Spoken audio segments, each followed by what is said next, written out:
Asmat Gurubhyo Namaha, Asmat Parama Gurubhyo Namaha, Asmat Sarva Gurubhyo Namaha. So today, again, we're continuing on with Hari Bhakti Vilasa. I believe it's part 5 of Hari Bhakti Vilasa. We were in the first Vilasa, and we've discussed about the qualifications of the Guru and the disciple, and we've also discussed about different mantras. And we came to the conclusion that there are many, many mantras, but Vishnu mantras are the best. And out of the Vishnu mantras, we have Rama mantras, Narasimha mantras, and then the greatest mantra, according to Hari Bhakti Vilas, for initiation is the Gopal mantra.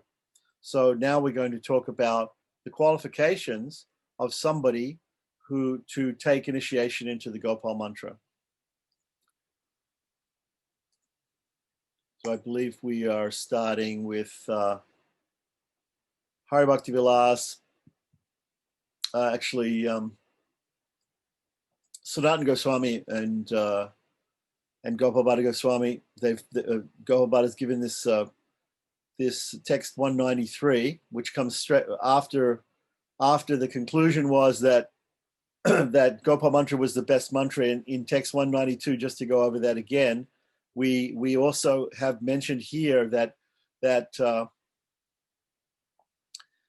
what more can I say about this, about the Gopal mantra, without performing any rituals, meaning Purascharana, the rituals that are performed to perfect the siddhi of the mantra, right? To get the perfection of the mantra. Before reciting this mantra, right? If simply one chants it, he will obtain the desired results, right? Simply by chanting it. Okay, and then there was a pranam mantra, this sloka by Gopal Bhatta Goswami, offering obeisances to Sri Chaitanya Mahaprabhu to get his mercy. I offer my respectful obeisances unto the lotus feet of Sri Krishna Chaitanya, who is the spiritual master of my spiritual master. So that's interesting that Gopal Bhatta says this. This sort of indicates, this is very interesting, because some people say that Gopal Bhatta Goswami is a direct disciple of Sri Chaitanya Mahaprabhu, whereas we don't know exactly, not exactly sure who the spiritual master, the Diksha Guru of Gopal Bhatta Goswami is, although it's probably Prabodhananda Saraswati, who was his uncle, who was also from South India, was a Sri Vaishnava, and who also became converted to Gaudiya Vaishnavism. And perhaps Prabodhananda Saraswati was a direct disciple of Sri Chaitanya Mahaprabhu. But as far as we know, we don't know, we don't usually read about Lord Chaitanya giving directly Diksha to anybody. So we don't exactly know here if Chaitanya Mahaprabhu and this other person, either Prabodhananda Saraswati or whoever is the guru, or what kind of guru he is of Gopal Bhatta. But anyway, let's just say Gopal Bhatta is offering obeisances to his guru and to also to Lord Chaitanya in this 193rd text. But it brings up the point of contention of people as to the relationship, the actual Diksha and Shiksha or Shiksha relationship. Obviously, all the Goswamis had a Shiksha relationship with Lord Chaitanya. But the question is, did Lord Chaitanya give Diksha to any of them or not? We don't know. Okay, so it's interesting that Gopal Bhatta says here. So he offers respectful obeisances to the lotus feet of Sri Krishna Chaitanya, who is the spiritual master of my spiritual master. So we're seeing here that Gopal Bhatta, who is the writer of the main text of Hari Bhakti Vilasa, Sanatana Goswami writes the commentaries, is saying that Sri Chaitanya is his Param Guru. So simply by taking shelter of his lotus feet, even momentarily, a neophyte devotee can become an exalted devotee. So that's just an aside here, in between topics. So we finished the topic of talking about all the glories of the different mantras to be given in initiation. And now we're going to have a next section. The next section is entitled, with text 194 of the first Vilas, Ata Adhikara. Adhikara means qualification, Nirnaya. So an examination, Nirnaya means an examination of, or discussion of the qualifications of a person for being initiated into this mantra. Specifically, the mantra we're talking about is the 18-syllable Gopal mantra. Klim Krishnaya Govindaya Gopijana Vallabhaya Swaha. So, text 194 says, Tantrikeshu chamantreshu dikshayam yoshitam api sadvinam adhikarosti sudradinam chasad diyam. Not only faithful twice-born Brahmins, meaning, and the word given here is, okay, not so sure. Not only faithful twice-born Brahmins, but also chaste ladies, right? Ladies of good quality, and pious Sudras. Pious Sudras are to be qualified, to be initiated into the chanting of this mantra. This is described in the Tantras. So according to the Tantras or the Agamas, not only twice-born persons like Brahmins, Kshatriyas, and Vaishya males, right, can be initiated into this mantra, because the normal system in the Varnashram system is that males who are born in families of Brahmins, Kshatriyas, and Vaishyas, or Trivarnikas, of the three Varnas who are twice born, they take Upanayana Samskar and they get the Gayatri mantra. So they're qualified for Vedic initiation. This is a tantric initiation into this mantra, Gopal mantra.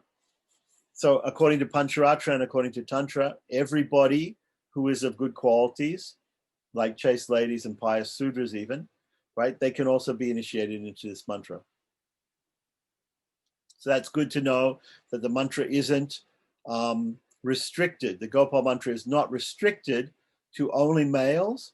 It's also not restricted to only people who are twice born or Brahmins, Kshatriyas, and Vaishyas. Yeah. So text 195, in the Smriti Artha Sara, which is some book, as well as in Padma Purana, Vaishaka Mahatmyam. Vaishaka is a month of the year, which I believe comes after Chaitra. So Chaitra is like in April, March, April, and then Vaishak. Vaishaka is the month when Lord Narasimha appears, actually, Vaishak.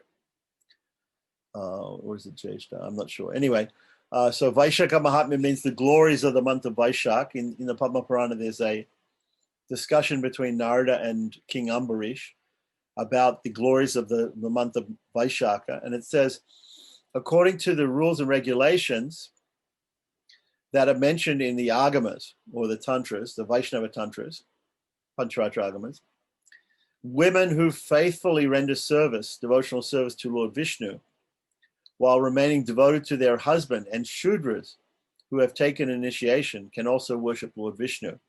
So this is another proof given from a Purana here, from Padma Purana, and also from this book Smriti Artha Sara, that women and Sudras can also be initiated into this mantra. Right.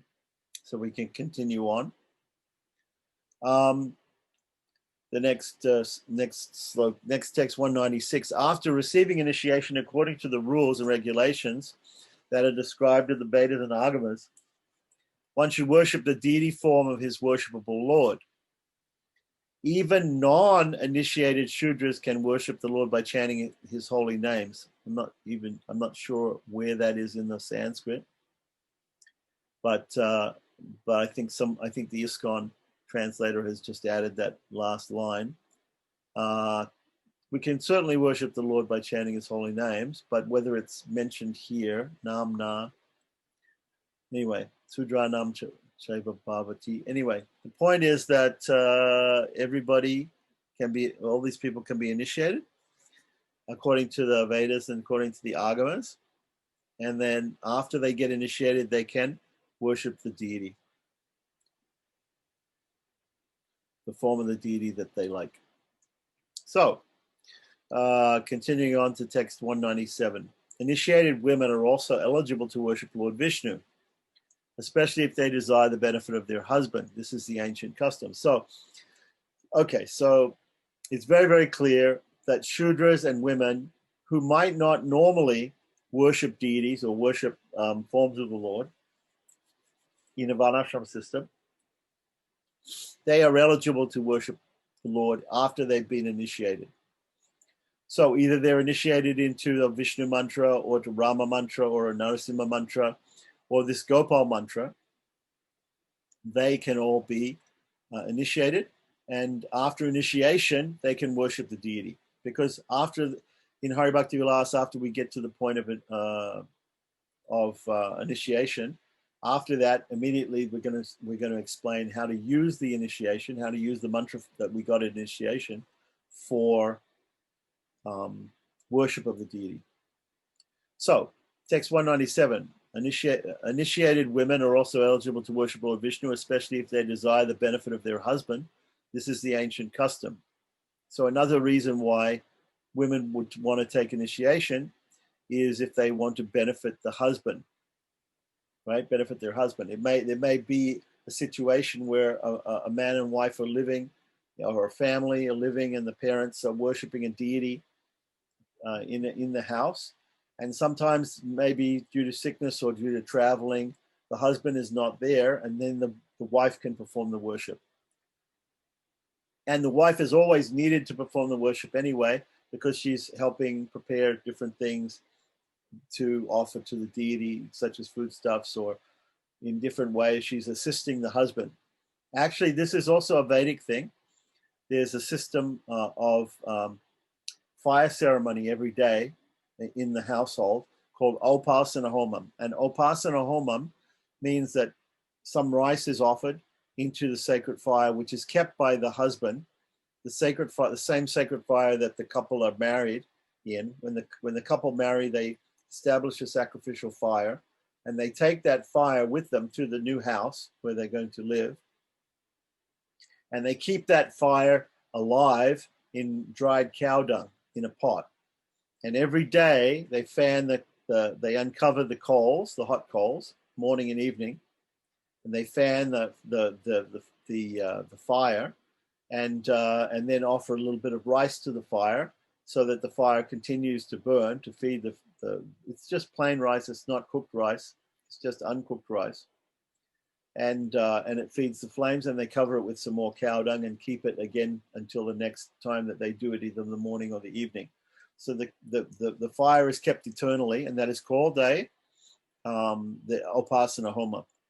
And every 2 weeks you have to offer more to it. You have to offer some ghee to it or some more to it to keep it nourished, to keep that fire nourished. And there's another. I think there's another called Stalipaka. There's another ceremony every 2 weeks that you have to perform. But in any case, the point I wanted to get to is that in both these daily systems and there are this is done in the Garhapatya fire, which is a household fire, which is used also for cooking.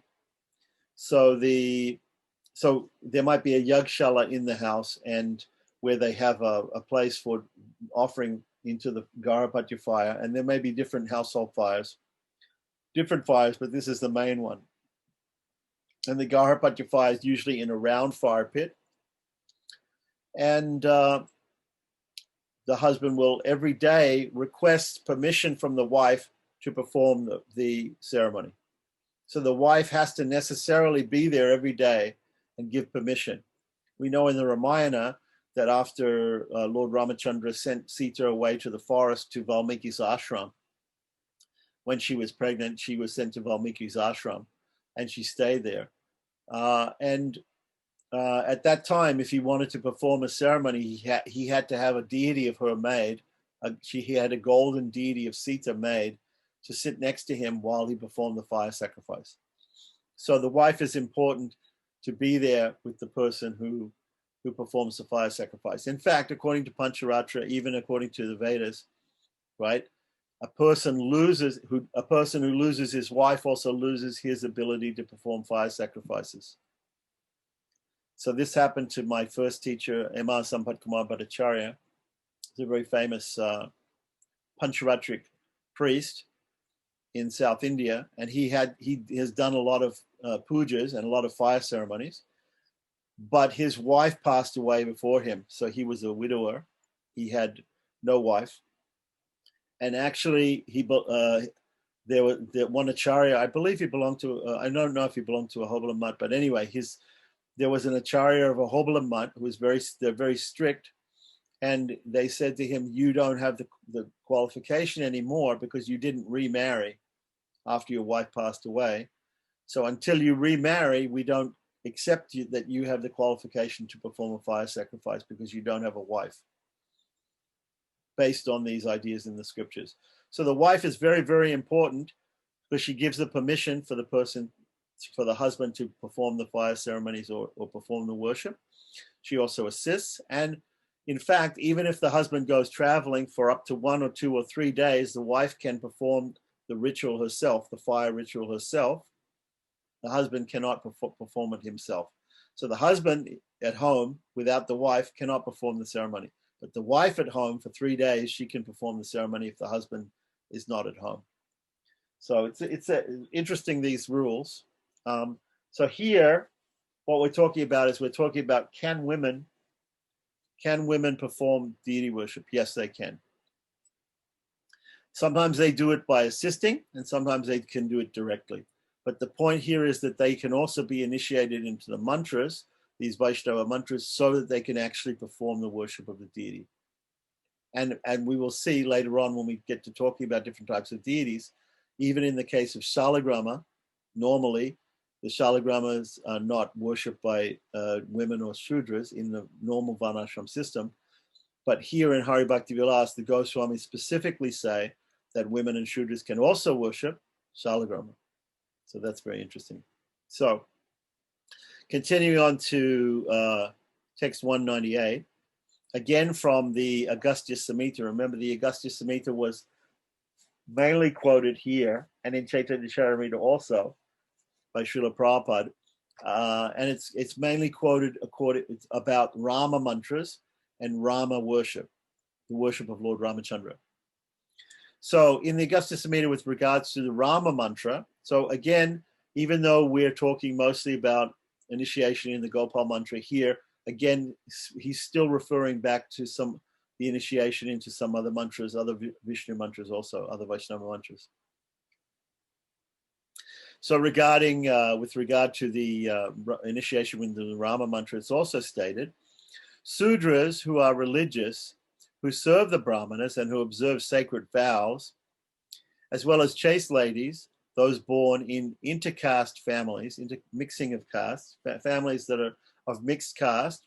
Remember we were discussing about before that if a Brahmin marries a Sudra or a Sudra marries a Brahmin, there's different mixing of castes, right? And so those persons who are born from such marriages like that, and even dog eaters, even people who are born in very low caste, even classes even lower than normal Sudras, are eligible to chant Sri Rama mantras.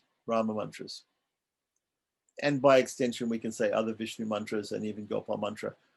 The idea is there that even very low class born people, and we know this even we know about Haridas Thakur, who was born in a Muslim family, or the Goswamis like Rupa and Sanatan Goswami, who worked and lived with the Muslims who were helping in the administration of the government, the Muslim government of West Bengal, of Bengal at that time. And they were also, they were considered Brahma Bandhus or outcast Brahmins, friends of Brahmins.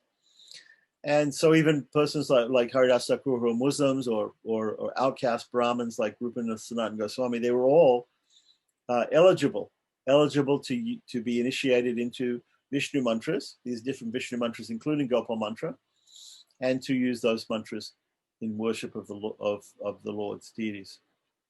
So here we have texts 199 and 200.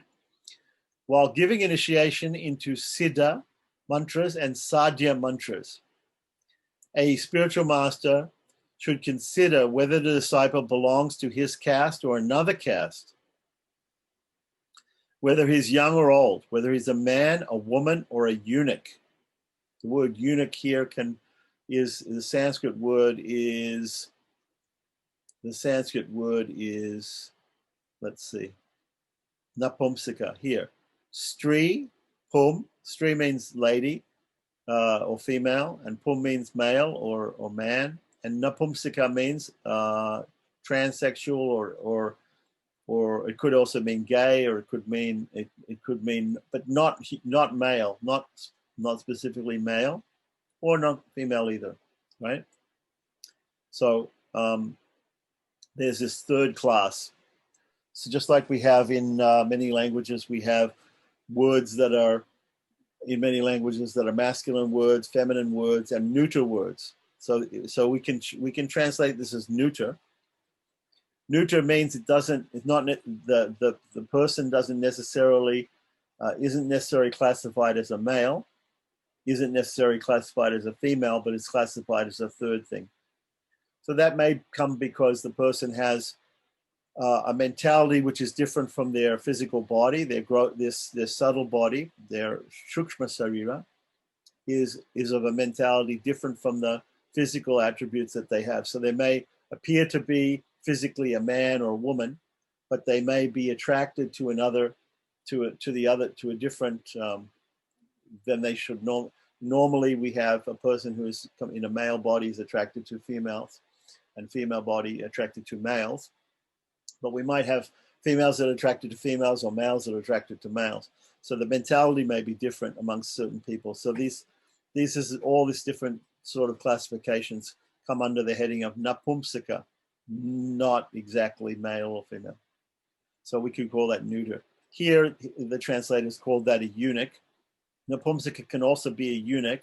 There's a system in the Vedic civilization where there would be polygamy.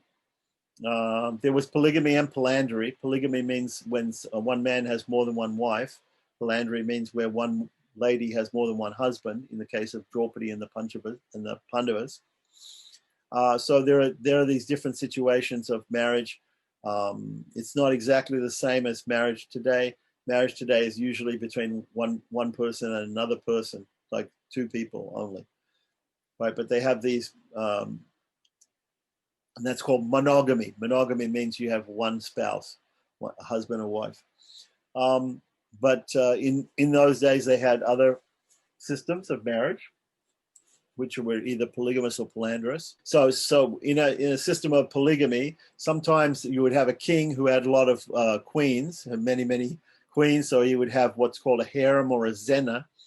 He would have a place where all the queens would live, and that would be guarded by eunuchs. Sometimes they would have guards to guard the women, to protect the women, and those people would be eunuchs. They would be probably castrated so that they would not impregnate the women. They would be simply guarding the women. They wouldn't be interested in the women. So the word eunuch normally means a man who's castrated. So, okay. So anyway, Swami, that's the point. One question. Can you explain these two categories of Siddha mantras and Sadhya mantras? Right. Okay. So let's look in the Sanskrit dictionary of Siddha and Sadhya. We know what the word Siddha means. Sadhya. Perfection and goal. Siddha means, yes, Sadhya. Yeah. Yeah, goal, mastered. One is mastered. So the point is really Siddha. It's not really that there are categories of mantras. Every mantra is to be perfected. We try to perfect. If we're going to get initiated into a mantra, we want to perfect that mantra, and there might be a goal of that perfection. So there's a system which we're going to talk about next, where there's a yantra. Now, what does a yantra mean? A diagram. A yantra means a diagram. So there's a yantra given in Sharda Tilaka. Sharda Tilaka is a book which is quoted in the next coming up, and in it there's a diagram. And I don't think I have. I should have got, maybe for tomorrow's class, I can show you what this diagram looks like. But there's a diagram which will be explained just coming up, in which there's different squares, and there's different letters of the alphabet given in the squares. And according to the alphabet, according to the different alphabets that come in the mantra, and also the alphabets that come in the name of the person who's going to be initiated, the mantra may be, this mantra may be better or worse for different people. Now, what's going to be explained later on is that the mantras, so the guru has to be expert. He has to know what is in, he has to, here it's talking about the guru has to be expert. He has to understand which caste the disciple belongs to, whether he's young or old, whether he's a man or a woman, or whether he's neither, whether he's gay or whether he's transsexual. Whether he has certain stars or signs, omens, favorable or unfavorable to him, that student. Whether the time for initiation is favorable, or whether that person is rich or is in debt, doesn't have any money, poor, but that all these things the guru has to take into consideration when giving certain mantras to people. Now, not all mantras. The mantras which are going to be a mantra that is given to a particular person, a certain mantra, and we're not usually talking about Vishnu mantras or the mantras that we're talking about, but this is talking about mantra shastra in general. So there may be a particular mantra that, if given to a person, he can very easily get perfection of that mantra. There may be another mantra which you give to a person which may kill him by him practicing it, or kill his wife, or kill somebody in his family, or cause distress or disease. So you have to be very careful if you're giving people mantras and telling them, instructing them to perform sadhana with these mantras, that the mantras you give them are correct for them. So this is going to be explained. This is a general process of initiation into mantras, giving in mantra shastra, but it doesn't have to do normally with Vaishnava mantras. It has to do with other mantras of devatas and other mantras that are given for other purposes. So in any case, the important part of this sloka 200 or 199 and 200, the sloka 200 is important. I feel is the important part here is that the guru has to know about the disciple and the time and the place and the circumstances, and he has to give an initiation accordingly. But it's not that he can't give initiation because somebody's a woman or somebody's gay, right? Somebody may be a woman, somebody may be gay, right? Or somebody may be a Shudra, somebody may be old or young, somebody may be of one caste or another caste. They may have been born under a particular good star or bad star. There might be certain signs and omens, right? Either good or bad. There might be a good time or a bad time. The person may be very poor or very rich or anything in between. But the guru should be able to know these things, and he will give initiation into a Vishnu mantra, Ram mantra, Narasimha mantra, even the Gopal mantra to these people according to their qualifications. He can give to any of these types of people. But for other mantras, for certain other mantras, he has to be very careful, and he cannot give that mantra to this person. And that's what's going to be explained coming up next. So Siddha and Sadhya are being mentioned here because coming up we have a yantra, a diagram, which it's got Siddhya and Sadhya, mixtures of Siddhya and Siddhi and Sadhya. These are categories which are described in this yantra. So if we continue on, you can't really understand until we talk about the rest of it. Okay, so the process of drawing the Siddha and Sadhya yantra. So there's a thing called Siddha Sadyadi Shodhanam. Shodhanam means purification. So we're purifying the situation of giving initiation to somebody. We want the person to have the best initiation possible, right? The guru wants the student to have the best initiation possible. So let's put aside for a moment which mantra we're going to give him, or her, in initiation. We want to analyze the person first, and the time and the circumstance, and then decide, according to this particular yantra, which is the best mantra to give this person. Right? Okay. So this is from Sharada Tilaka. Now I have the full Sharada Tilaka with translation into English, so we could look at it. Perhaps we'll look at it tomorrow. But let's just try and understand from the. We'll come back to it, and we'll come back to it. I'll show you the diagram and everything. Okay. So one should draw 5 lines from east to west. So imagine we're facing east. Normally we imagine we're facing east. That's the most auspicious direction because the sun comes up there and hits Surya Narayana. Okay, so we're facing east. So from east to west, we draw 5 lines, right? So we draw 5 lines, and then then 5 lines crossing those 5 lines from north to south, right? So 5 by 5 lines will have 4 by 4 squares, right? We'll enclose 4 by 4 squares. So there'll be a 4 by 4 square yantra. Yes? In this way, one can draw squares with 16 corners. 16, he says 16 corners here. I would say there's 16 squares in that formation, that yantra. Right, within one square, there will be 4 other squares. This drawing is called Siddha Sadhana Yantra. Siddha Sadhana Yantra, okay.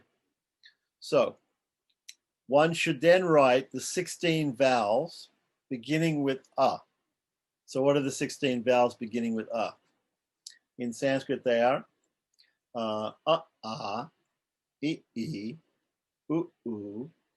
Rit, Ri, Lrit, Ri, right? So that's 10. AI, O, Ow, right? And they're probably adding Aha, right? And they get to 16. So there's 16 letters that start the Sanskrit alphabet, right? Some people will say there's 15, but there's 16 actually.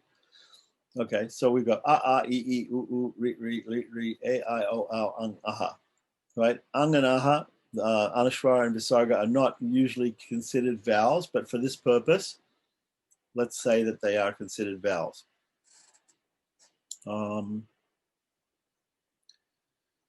And these different varnas or letters are given here, right? And the 33 consonants beginning with ka, right? In the squares of the yantra. So ka starts with ka ga ga nga cha cha ja ja nya ta ta da da na pa ta ta da da na pa pa ba ba ma, right? Ya ra la va sha sha sa ha. Okay, so that's 33. That's 33. So we have 16 plus 33, 49. Okay, so we have 49 letters written in these squares. Yeah? All right, so continuing on, text 203 to 204. Thereafter, an intelligent person should try to mix the letters of the alphabet with the letters of the initiation mantra and write them in the squares along with Siddha, Sadhya, Susiddha, and Ari. So let's see what Susiddha means. Ari means enemy, right? Siddha means perfection. Sadhya means accomplishment. And Susiddha means well cooked, very efficacious, possessing great magical power. Okay? So there are these 4 different categories: Siddha, Sadhya, Susiddha, and Ari. Right. So there are also 4 times 4 is 16. There are these 4 categories, and there are mixtures of these 4. So there are Siddha Siddha, Siddha Sadhya, Siddha Susiddha, Siddha Ari. Sadhya Siddha, Sadhya Susiddha, Sadhya Sadhya, Sadhya Ari. There's Susiddha Siddha, Susiddha Sadhya, Susiddha Susiddha, and Susiddha Ari. And there's Ari Siddha, Ari Sadhya, Ari Susiddha, Ari Ari.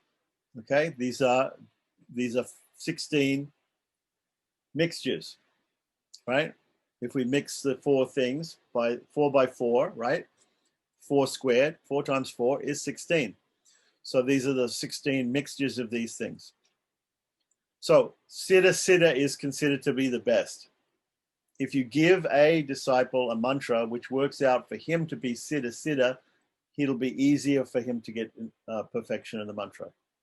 Otherwise, the worst thing you can do is give somebody a disciple a mantra which is Ari Ari. Ari Ari will kill him, right?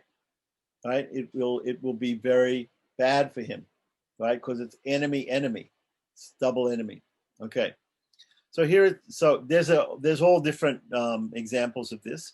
So, and different combinations. So there's different squares combined mean different things. If while doing this, the mantra ends in the house Siddha, if when you write out the mantra, right, the letters of the mantra ends in Siddha, in the Siddha box, then it's understood that the mantra will bear fruit in course of time, right? If you get into any of these Siddha boxes, any of these boxes that are Siddha, either Siddha Siddha, Siddha Susiddha, Siddha Ari, or Siddha Sadhya, right? It may take longer, like Siddha Ari may take longer than Siddha Siddha. Siddha Siddha is quick, right? Okay. So it will bear fruit in due course of time. So here is explained all the different combinations here. Siddha Siddha, right? Siddha Sadhaka, Siddha Sada, Siddha Sadhya, Siddha, all these different combinations. Okay, so this in the verses 206 to 209, we're going to hear about them. Okay. So the Siddha Siddha mantra bears fruit according to the rules and regulations that are found in the tantras. The Siddha Sadhya mantra, or the Siddha Sadhaka mantra, bears fruit by performing sacrifices while doubling the number of oblations, right? So Siddha Siddha gets fruit from the normal number of times to chant it or do purascharya of it is 100,000 times the number of syllables that's in there, according to Mantra Shastra, right? Now, but if it's a Siddha Sadhya mantra or Siddha Sadhaka mantra, then you have to double that number to get perfection. Then the disciple will have to do twice as much. So there might be 2 disciples, and one of them, right? One of them takes initiation into the mantra, and the other one takes initiation in the same mantra. One of them gets the fruit, the perfection, in half the time than the other person, right? The Siddha Susiddha mantra bears fruit even if chanted half the required number of times. See what I said? Right. So if it's Siddha Susiddha, the Siddha Ari mantra bears the fruit of destroying one's relatives. So a person who gets a mantra and he chants it, but it's a Siddha Ari mantra, then his family will be destroyed. His relatives will be destroyed. The Sadhya Siddha mantra bears fruit when it is chanted twice as many times as prescribed. The Sadhya Sadhya mantra bears no fruit at all. So you don't want to give a Sadhya Sadhya mantra to a disciple. The Sadhya Susiddha mantra bears fruit when it's chanted 3 times the number of times. The Sadhya Ari mantra kills the entire family of the chanter. The Susiddha mantra bears fruit even if it's chanted half the prescribed number of times. The Susiddha Sadhya mantra bears fruit after a great deal of chanting, so it's very difficult for the person, but he finally can get the fruit of the mantra. The Susiddha mantra bears fruit immediately, like all instantaneously. The person gets the fruit and gets the siddha of the mantra. The Susiddha Ari mantra destroys the family's chanter's family. So there's all these different combinations here. The Ari Siddha mantra kills one's sons, and the Ari Sadhya mantra kills one's daughters. The Ari Susiddha kills one's wife, and the Ari mantra will kill the person who is initiated. So if you want to kill a disciple, give him an Ari mantra and kill him. He practices it and he dies. Or these other ones where it kills his daughters or it kills his sons or it kills his wife. So the Ari mantras, the Ari Siddha, Ari Sadhya, the Ari Susiddha, and the Ari mantras, not good to give to people unless you want some death to occur. And similarly, there are some other combinations which are not good, but there are other combinations which are good, just normally good. And then there are some combinations which are very, very good. So the expert guru knows, the expert teacher knows which is good and which is not good for any particular person, and should give only those ones which are good, unless he has some idea to kill or cause harm to the person's family, which is not normally what the guru does. But anyway, so it's possible though with mantra, sometimes people practice black magic or black tantra, and they actually want to cause harm to other people, so they give them improper mantra, and then by doing that, the person destroys his family or destroys his immediate relatives or himself even. So continuing on with this is all we have to go to this. The reason why we don't usually hear about this stuff is because it doesn't actually apply to the mantras which are given in initiation by most Vaishnavas. So we're not going to dwell upon this too much. We can go into it in detail if people really want to know it. This system, but it's given in general mantra shastra. It's a system, but it doesn't. There are some exceptional mantras. There's some mantras which don't require us to look at them and to look at the person and to decide. So I may look. A guru may look at a student and say, this is a woman. This woman should only get this mantra, or this person. It's a particular time of the year, or to do the initiation, he could only get this mantra, or this person is gay, or this person is of this caste, or he's low born, or he's a dog eater, so he should only get this particular mantra. We don't normally discriminate like that. We don't normally discriminate like that. Or that person's wealthy, that person's poor, that person's thin, or that person's old, or that person's fat, or whatever. We don't usually take some materialistic qualification of the person as being inherent. There are some Vaishnavas, like for instance in Sri Vaishnavism, the Vadagalai Sampradaya of Sri Vaishnavism, if the person is a Shudra or less than a Shudra, he'll be initiated into a particular mantra. If the person is a woman, they get a slightly different mantra. And if they are twice born male, they'll get a different mantra, slightly different mantra. So, but in general in Pancharatra, we don't give Vaishnava Vishnu mantras to different people according to different materialistic designations. Now, if somebody wanted to worship Rama, of course we'd give them a Rama mantra. If somebody wants to worship Narasimha, they should have a Narasimha mantra, or Krishna, or Vishnu, whatever form of the Lord, they should have that particular mantra. And that would also be up to the guru to decide how to best help that person who has a particular Istadevata or deity that he's interested in worshiping. So let's continue on. Here we're talking about the procedures in the tantras. Sorry, I would have just one thing.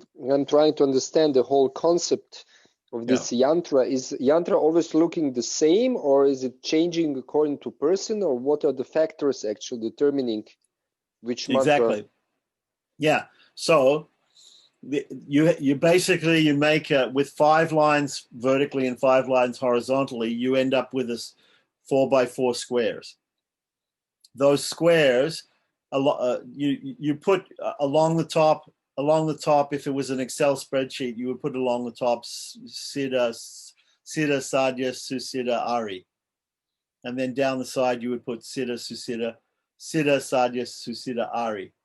So then where it would intersect, where Ari and where vertical Ari and horizontal Ari intersect is Ari Ari, is a box. So each box of the 16 boxes, there are four, just like Brahman, Kshatriya, Vaishya, Sudra, or, 1, 2, 3, 4. If you put 1, 2, 3, 4, 1, 2, 3, 4, then 1 and 4 would intersect. 4 and 4 would intersect, right?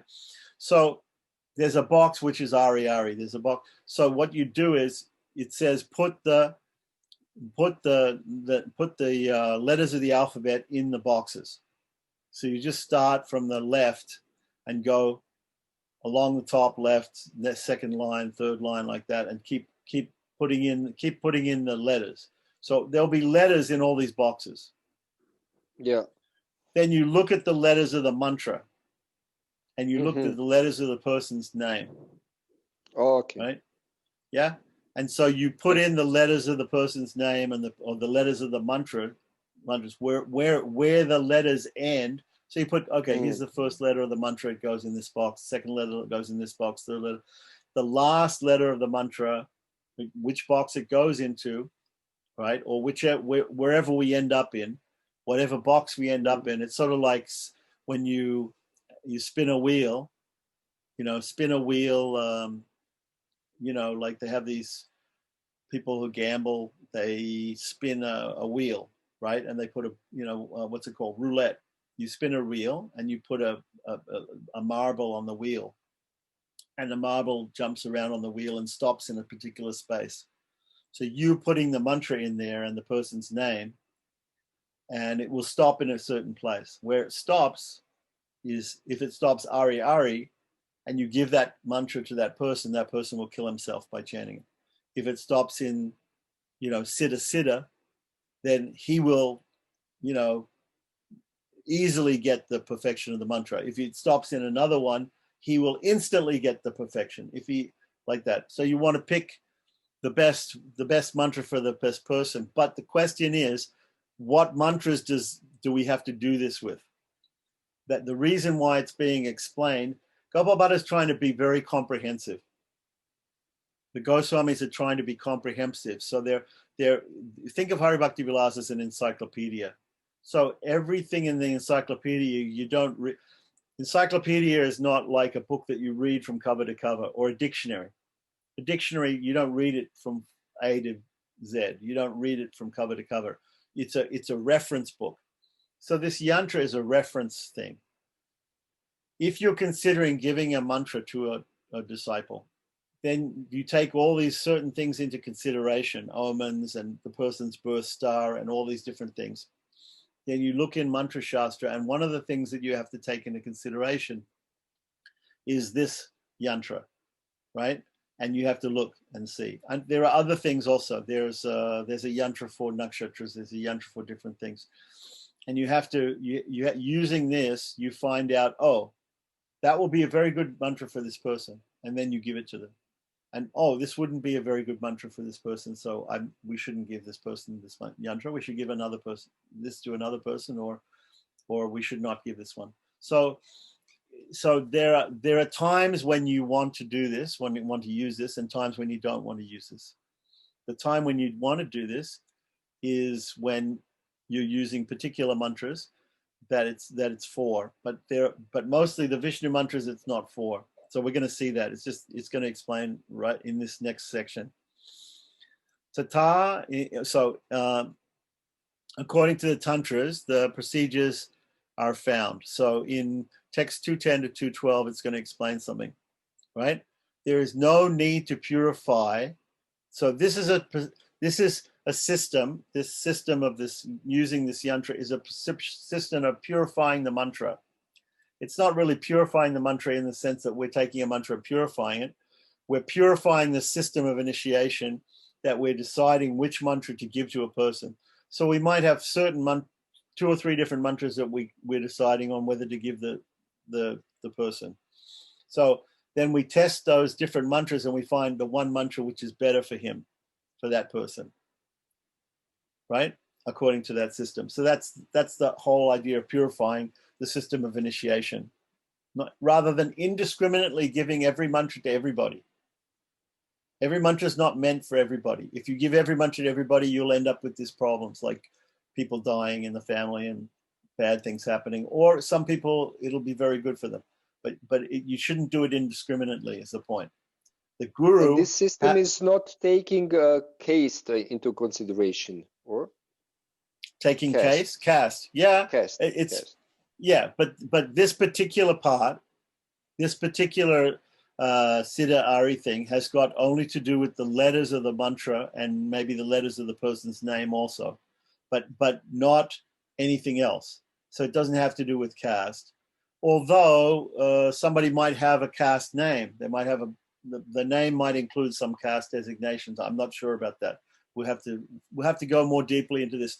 The reason why Vaishnavas don't usually go deeply into this is coming up right now.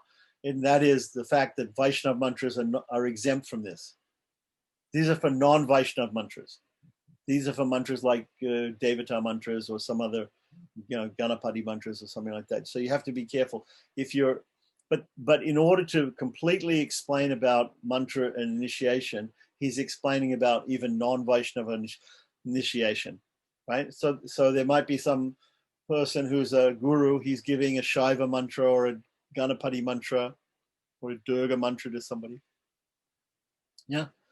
And it might be bad for him, and he has to follow these things. But for instance, here it says there's no need to do this for Narasimha mantras. For Surya mantras, Surya means Surya Narayana, so he's Narayana. For Varaha mantras, so Narasimha, Varaha, Surya Narayana, right? For Vedic mantras, for a mantra which is Vedic, which actually comes from the Vedas, like the Upanishads of Vedas, like the Hare Krishna mantra is a Vedic mantra, Om Namo Narayana is a Vedic mantra. These are Vedic mantras.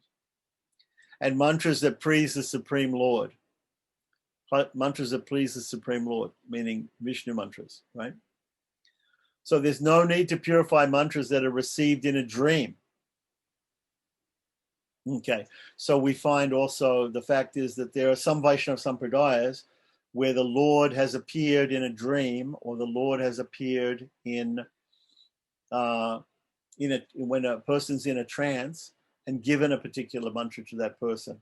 So here it's specifically stated that if you get a mantra in a dream or in a trance, then you don't have to purify that mantra, even if that's a demigod mantra, whatever it is. But if it's gotten in a dream or a trance, you don't have to use this system for that mantra, right? So mantras which are given by the spiritual master. Now that's an interesting thing. I don't know what that translates. What Sanskrit is he translating there? Because all the mantras are given by the spiritual master, right? All the mantras are given by the Diksha Guru. So maybe it's saying here that a person could adopt using a mantra that he just finds in a book. It says here, mantras given by the spiritual master. Well, that's weird. Okay, so it seems like in context, all these mantras are given by the guru. So obviously, why would you do this? It may be that somebody is going to find a mantra and he's going to, in a book or something like that, and he's going to adopt chanting the mantra anyway, even without a guru or without initiation. And so therefore he's saying that he's saying that if you have to do this if you're doing it yourself, if you're trying to initiate yourself for some reason. I don't know why. We have to look at that. Let's look at the Sanskrit here. So it says Nashima Arka. Arka means the sun. Varaha. Okay. Prasada Pranavasya. Right. So having the pranava means having omkara with it. Vaidikasya, mantrasya. Okay.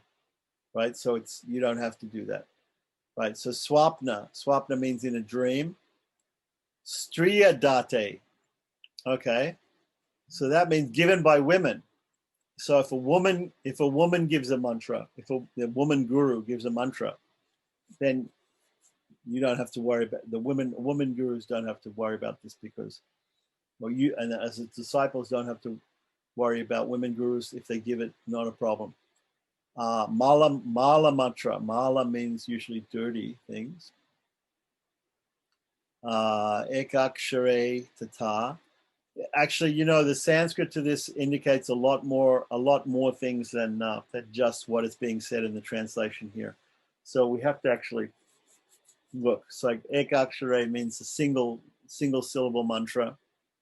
If it's a single syllable mantra, a mala mantra. Mala here doesn't mean dirty. Mala here means 108 syllables. It means it has 108, a mala mantra, like the Sudarshana mantra, Klim Krishna, Govinda, Gopijana Vallabhaya, Paraya, Param Purushaya, Paramatmane, Parakarma Mantra, Yantra Tantra, O Sudashtra Shastrani, Samhara, Samhara, Mitra, Mocha, Mocha, Om Namo Bhagavate, Mahasudarshana, Yukte, Jala Paritai, Savarik Shobhanakaraya, Hum Pat Brahmani, Paramajot Swaha has 108 syllables. So it's called a mala mantra. So sometimes mantras that are very long are called mala mantras. Mantras that are very short are called mula mantras. Mula mantra means root mantra, basic mantra. So you've got, it says here, those that are given in a dream, those that are given by women, those that are very long, right? Those that have three letters, triakshara, and those that have one letter, right? So you might have Om, so you might have Om Hrim Om, right? Or Hrim Om Hrim, or something like that. It's 3 syllables. So that doesn't require it. Or just Om itself, or Aim, or just a Bij mantra, a single letter. That doesn't also require this system. Then Swakulanya, Kula, Tvadi, okay. So let's continue on. Mantras that consist of more than 20 syllables. Okay, so this is his definition, the translator. His definition of a mala mantra is one that has more than 20 syllables. So it's possible. We should look in Sharda Tilaka. Okay, I've got the full Sharda Tilaka translated here. We can look in Sharda Tilaka and we can see exactly what the definition of a mala mantra is. But here, it may be in the purport also, maybe in the commentary by Sanatana Goswami, that it says that a mala mantra is considered one with more than 20 syllables. Anyway, this is what the translation is given. So maybe that's the way it's translated.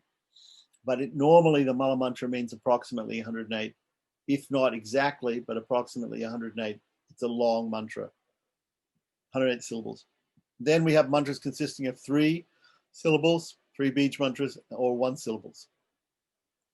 All of these things are exempted, right? So all the mantras that we just talked about, the Rama mantras, the Vishnu mantras, the Narasimha mantras, the Gopal mantra, they're all exempted from this.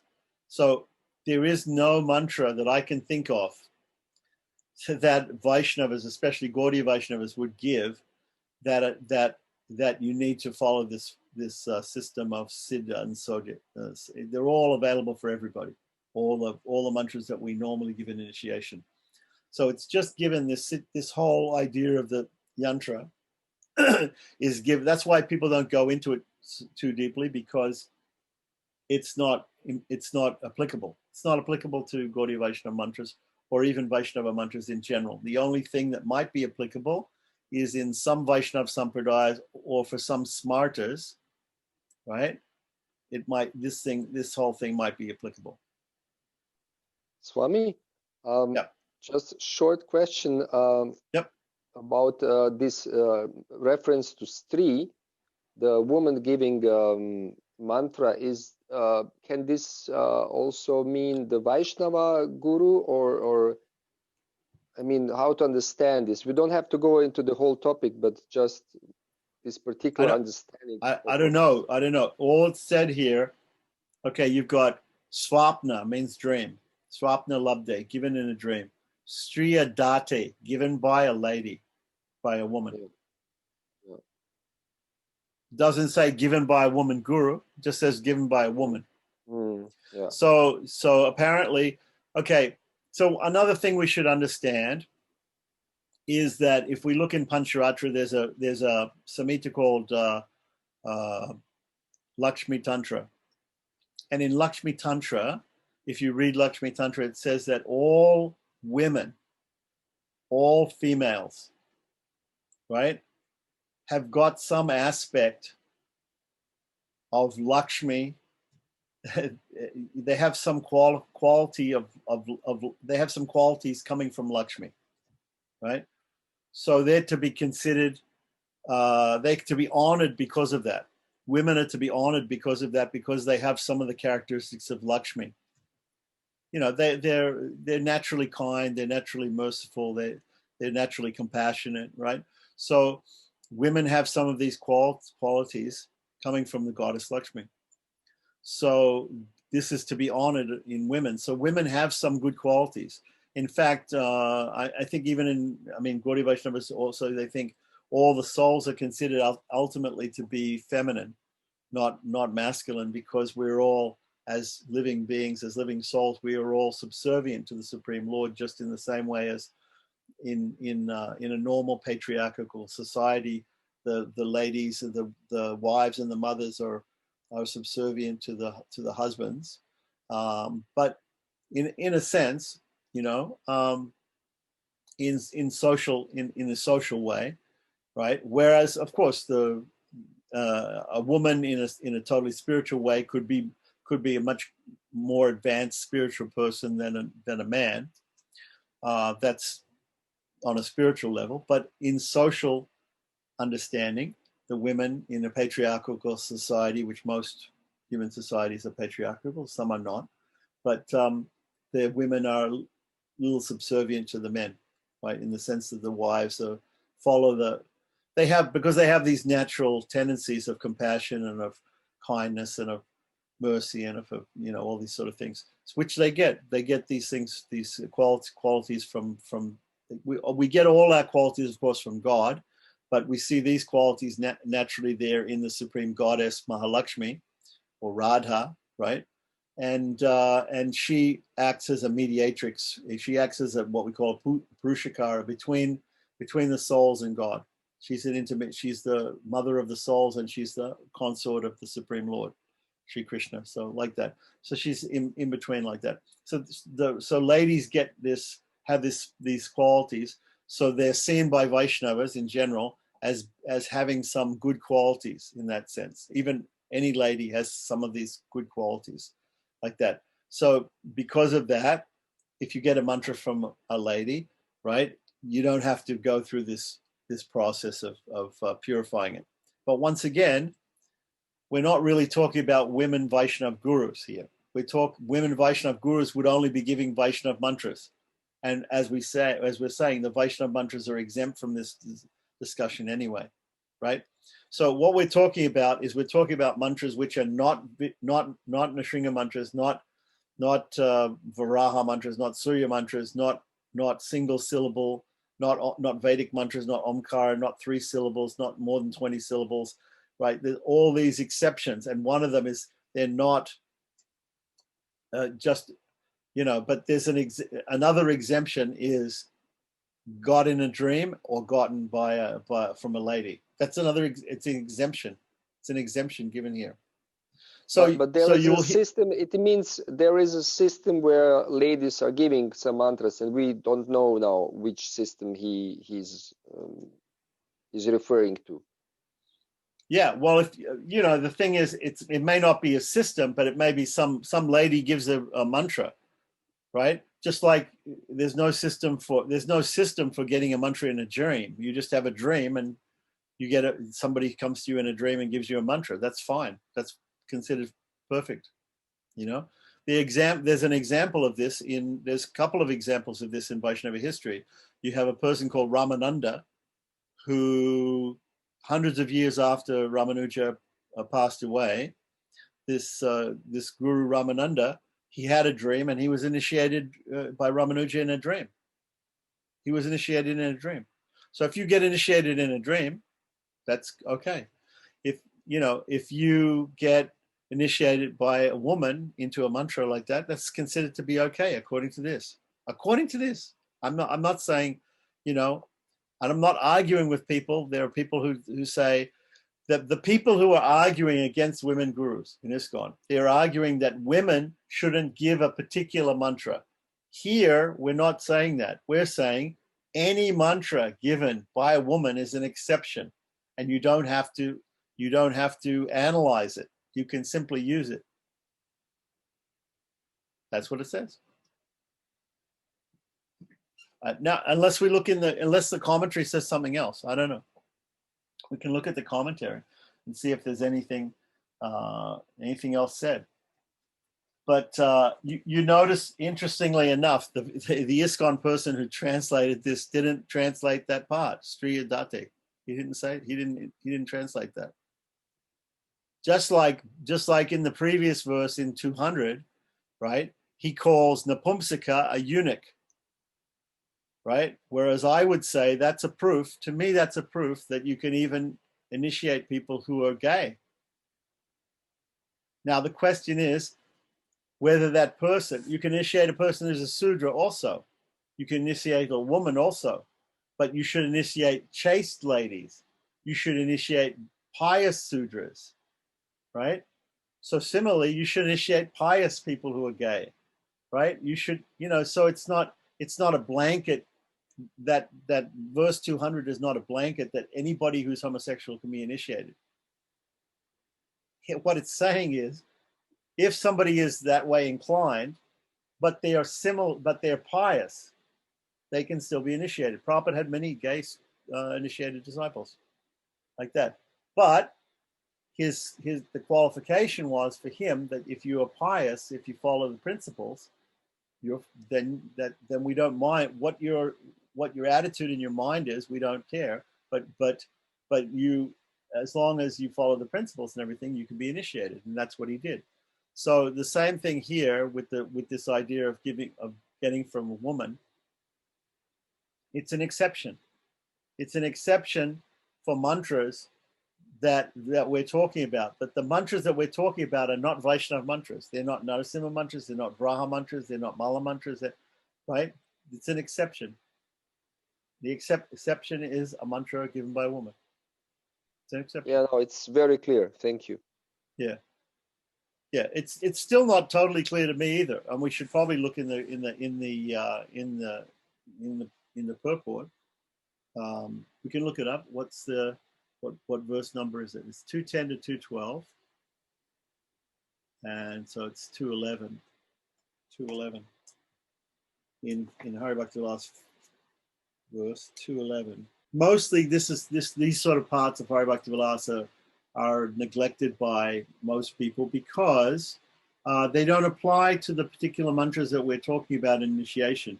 It's all, this whole discussion has got to do with mantras, with the susita and the purification of mantras and things like that. It has to do with mantras that we don't usually give in initiation.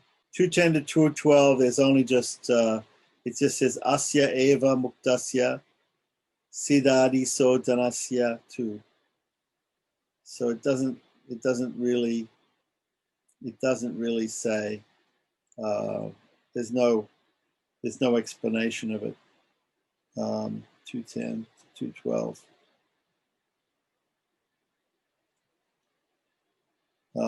The translation in Hindi, Narasimha Surya Varaha Mantra Samuhaka Tata Prasad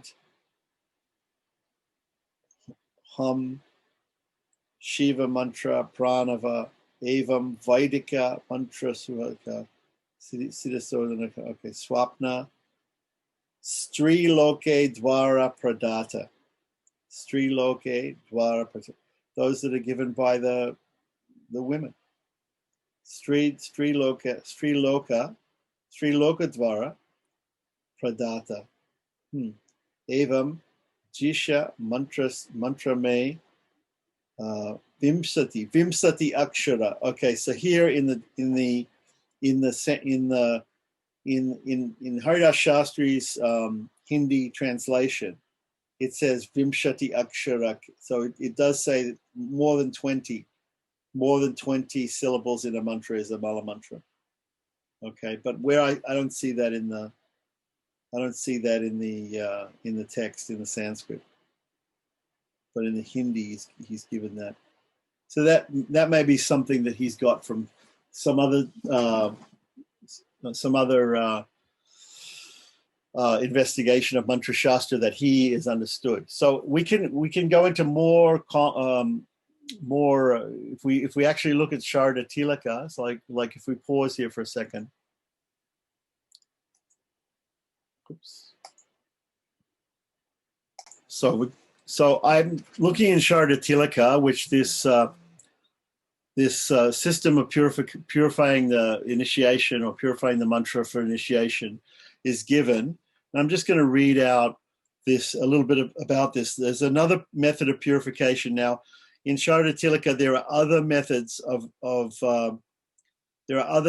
purification. Like it talks about whether the star and the rasi, favorable star and rasi, an upasaka should recite. Upasaka means student. Or disciple should recite the mantra which is favorable to his nakshatra, his birth star.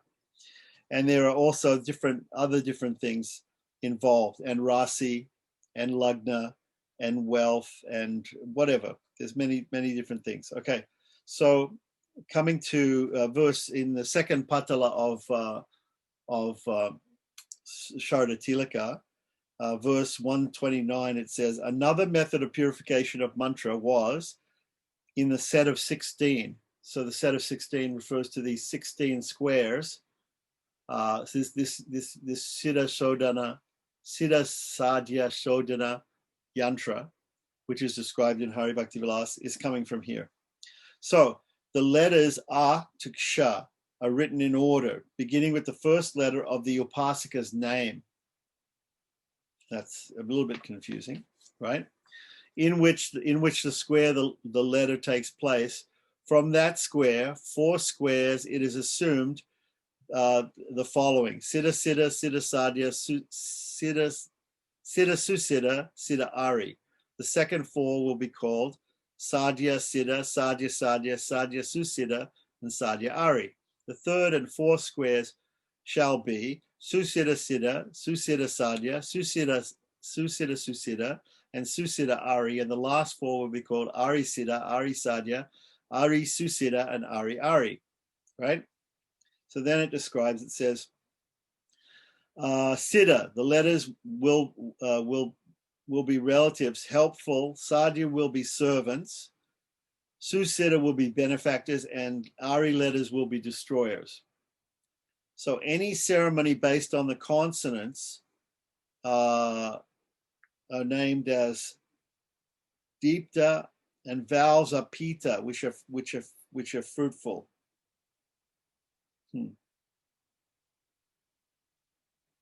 Okay, so it's a really complex system here. So I don't think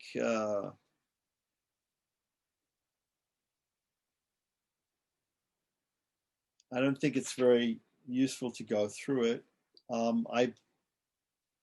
To fully understand it, we have to spend a little bit more time. It doesn't mention there in the Sharda Tilaka this verse about women giving mantras. So we'll have to just continue on from that and try to just understand that it's an exception, right? So mantras consist of 20 syllables, mantras 3 bijas and 1 bija. Okay, so continuing on with text 213. There's no need to purify the all-powerful Gopal mantra as well as the other mantras that are as powerful as the Gopal mantra. Okay, so the ones that were mentioned before, it seems like what Gopal Bhatta Goswami is saying here is that these other mantras, these other Vishnu mantras, or at least the ones in the previous slokas here of Varaha, Narasimha, Surya, and other Vishnu mantras are all as powerful as the Gopal mantra, and therefore they don't have to be like the Gopal mantra. They don't have to be purified by this process of deciding whether you can give them to somebody. You can give them to anybody who is eligible, anybody who is eligible to be initiated. Not anybody, but anybody who's eligible to be initiated. Okay, so now we have a quote from the Kramadipika. The Kramadipika, again, is that book by Keshava Kashmiri Bhatta from Kashmir, who is a Nimbarkacharya, and this book is quoted very many times in Hari Bhakti Vilas, and it explains about the Gopal mantra and puja and japa and purascharya, everything according to the Gopal mantra in Kramadipika. So the 18-syllable Gopal mantra quickly awards the desired results to the members of all varnas and ashramas. All varnas and ashramas. That means all sannyasis, brahmacharis, grihastas, vanaprasthas, sudras, vaishyas, kshatriyas, brahmins, everybody. To women also, and to persons who are born under the influence of inauspicious stars and planets. So no matter what your birth chart looks like, no matter what your gender, no matter what your varna and ashrama designation is, the Gopal mantra quickly awards the desired results to all these different types of people. That's according to the Kramadipika. Continuing on, we have Lord Shiva speaking. Normally, we heard about this Trilokya Samohan Tantra before. This book is where Lord Shiva speaks to Parvati, his wife, or Devi, and he speaks about the 18-syllable mantra here. He says, "O goddess, there is no fault of enmity in this mantra. There is no fault of debt in this mantra. There is no fault, there's no consideration of personalism or impersonalism. There is no consideration of auspicious or inauspicious stars and planets to be made while chanting this mantra." So there's no problems with the Gopal mantra for sure. Although, continuing on with text 216, although some mantras are incomplete, confined, intoxicated by pride, old, ineffective, or contaminated. These are technical terms which are used in Mantra Shastra for certain mantras, right? The 18-syllable Gopal mantra is the foremost mantra in the three worlds and is free from all types of fault. So if you are reading this book of Hari Bhakti Vilas, Gopal Bhatta wants you to understand that there are other texts on Mantra Shastra which explain all these different types of mantras that maybe they're incomplete, or maybe they're considered old or ineffective or contaminated in some way, right? Or he said he's just given the literal translation here: intoxicated by pride or confined or incomplete. So each of these types of mantra has a meaning in Mantra Shastra, and if we want, we can look at Mantra Shastra. We can see exactly what the meanings are. But the point being made here is that the Gopal mantra, it doesn't fall in any of these defective mantra categories. It's completely effective mantra. It's a completely effective mantra. So then continuing on with text 217 from Gautamiya Tantra, or it's Brihad Gautamiya Tantra, the big Gautamiya Tantra, right? It says that I shall now describe the Krishna mantras, the chanting of which give results that are sometimes seen and sometimes unseen. So we don't always see the results of chanting the Krishna mantras, right? Maybe they're unseen, we don't know. By properly chanting these mantras, thoughtful devotees can easily attain liberation. Text 218, all brahmacharis, grihastas, vanaprasthas, and sannyasis, as well as women and shudras, are eligible to chant these mantras. So this whole section is about who's eligible and who's not eligible to learn the particular Vaishnava mantras that are given in Vaishnava Diksha. And the conclusion by the Goswamis is that everybody, all pious people, all devoted people, right? All people who have surrendered to the Supreme Lord, they are all, no matter what their gender, no matter what their caste, no matter what their family background is, they're all eligible for these highly auspicious mantras, which have no defect in them.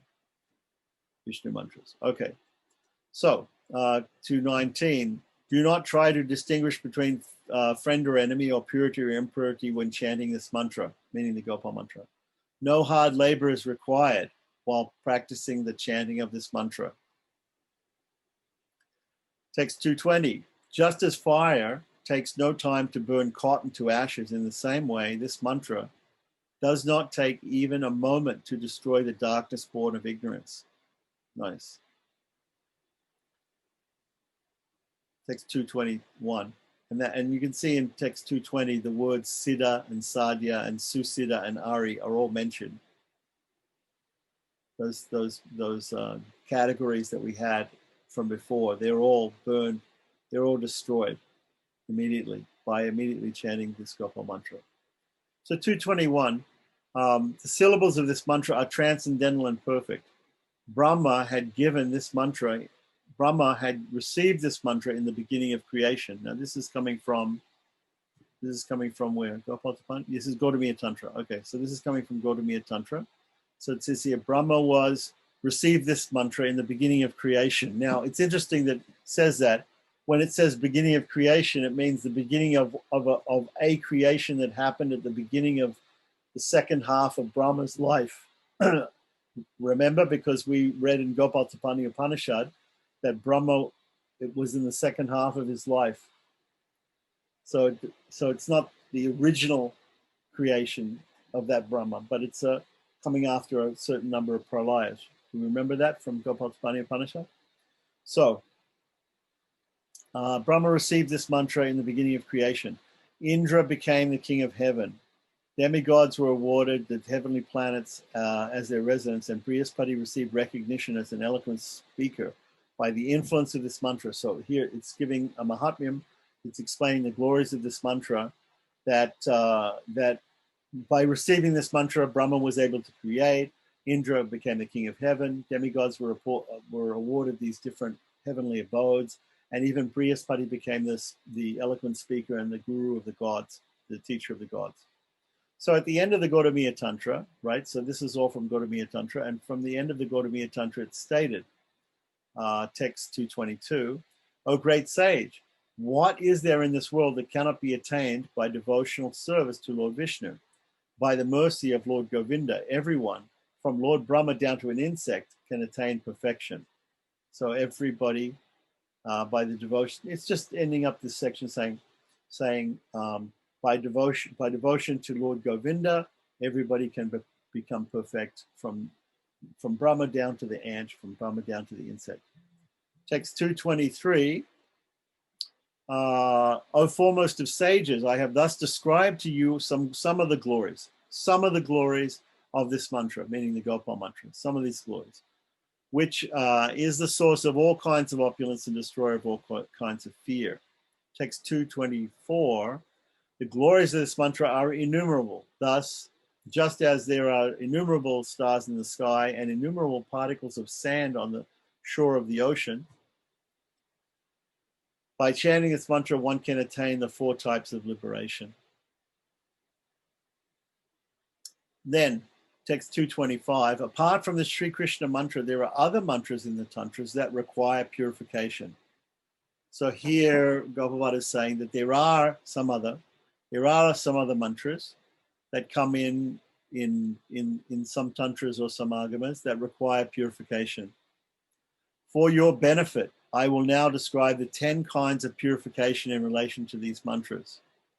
So there are other mantras either that come in the tantras or which are, sometimes we have to create a mantra.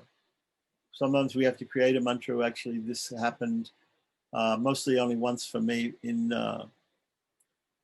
Germany when installing Prahlad Narasimha. We had no Prahlad Narasimha mantras. We could make a mantra for Prahlad very easily, and there's a formula for making mantras later on in Hari Bhakti Vilasa to making simple mantras. But in order to make a Prahlad mantra and a combined Narasimha Prahlad mantra, or a combined Lakshmi Prahlad Narasimha mantra, we would also have to purify that mantra. Okay, so the idea is, like when we do Garbhadana Samskara, when we want to have a child, we do the Garbhadana Samskara to purify the birth of the child. So if we create a mantra, a simple mantra for our use in worship, then we have to do the same things. We have to go through these 10 samskaras in the same way that we go through the samskaras for having a child in order to make the child a pure child. So in order to make a pure mantra, we have to go through these. So I actually, in the first time when we did the installation of Lord Narasimha, we did these samskaras for the Mula mantras and things that we were going to use for the worship of Narasimha with Prahlad. So now it's going to be described the samskara for purifying the mantras, right? This is also coming from Sharada Tilaka, which was just explaining about. So there are 10 types of rituals for purifying mantras. Janana, Jivana, Tadana, Rodana, Abhisheka, Vimalikarna, Apyayana, Tarpana, Dipana, and Gupti.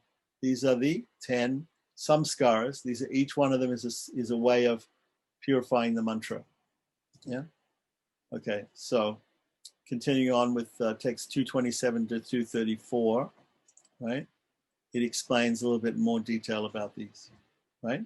When one extracts a mantra from the Mantrika alphabets. Now, the word Matrika means mother, and the mother of all alphabets, the mother of all words and mantras is, of course, Mother Saraswati, the goddess of learning. And later on in Hari Bhakti Vilasa, we're going to be learning something called Matrika Nyasa, which is done before chanting of any mantra. Because first of all, we have to get permission from Mother Saraswati to chant the syllables of mantras, without which the mantras will not be perfect. Okay? We will not get the perfection or the siddha of a mantra without, first of all, getting the siddha of the syllables. The mantra itself is made up of syllables, and first of all, we have to get the perfection of the syllables, then we can get the perfection of the mantra all put together. So we first of all, when we want to make a mantra, we have to extract the syllables from the alphabet. So the alphabet, we have to know what the alphabet is, and we have to take out the syllables. So when one extracts the mantra from the Matrika alphabets, that is called janana. Janana means it's like the birth of the mantra. Persons who are expert in the subject of mantras and tantras speak as follows. When an intelligent person chants a mantra vibrating Om in the beginning and at the end, it is called jivana. So first of all, we extract the syllables from the alphabet, and then the mantra has to be chanted with Om at the beginning and the end. This is called giving life to the mantra. It's sort of like when we do the prana pratishtha of a deity, right?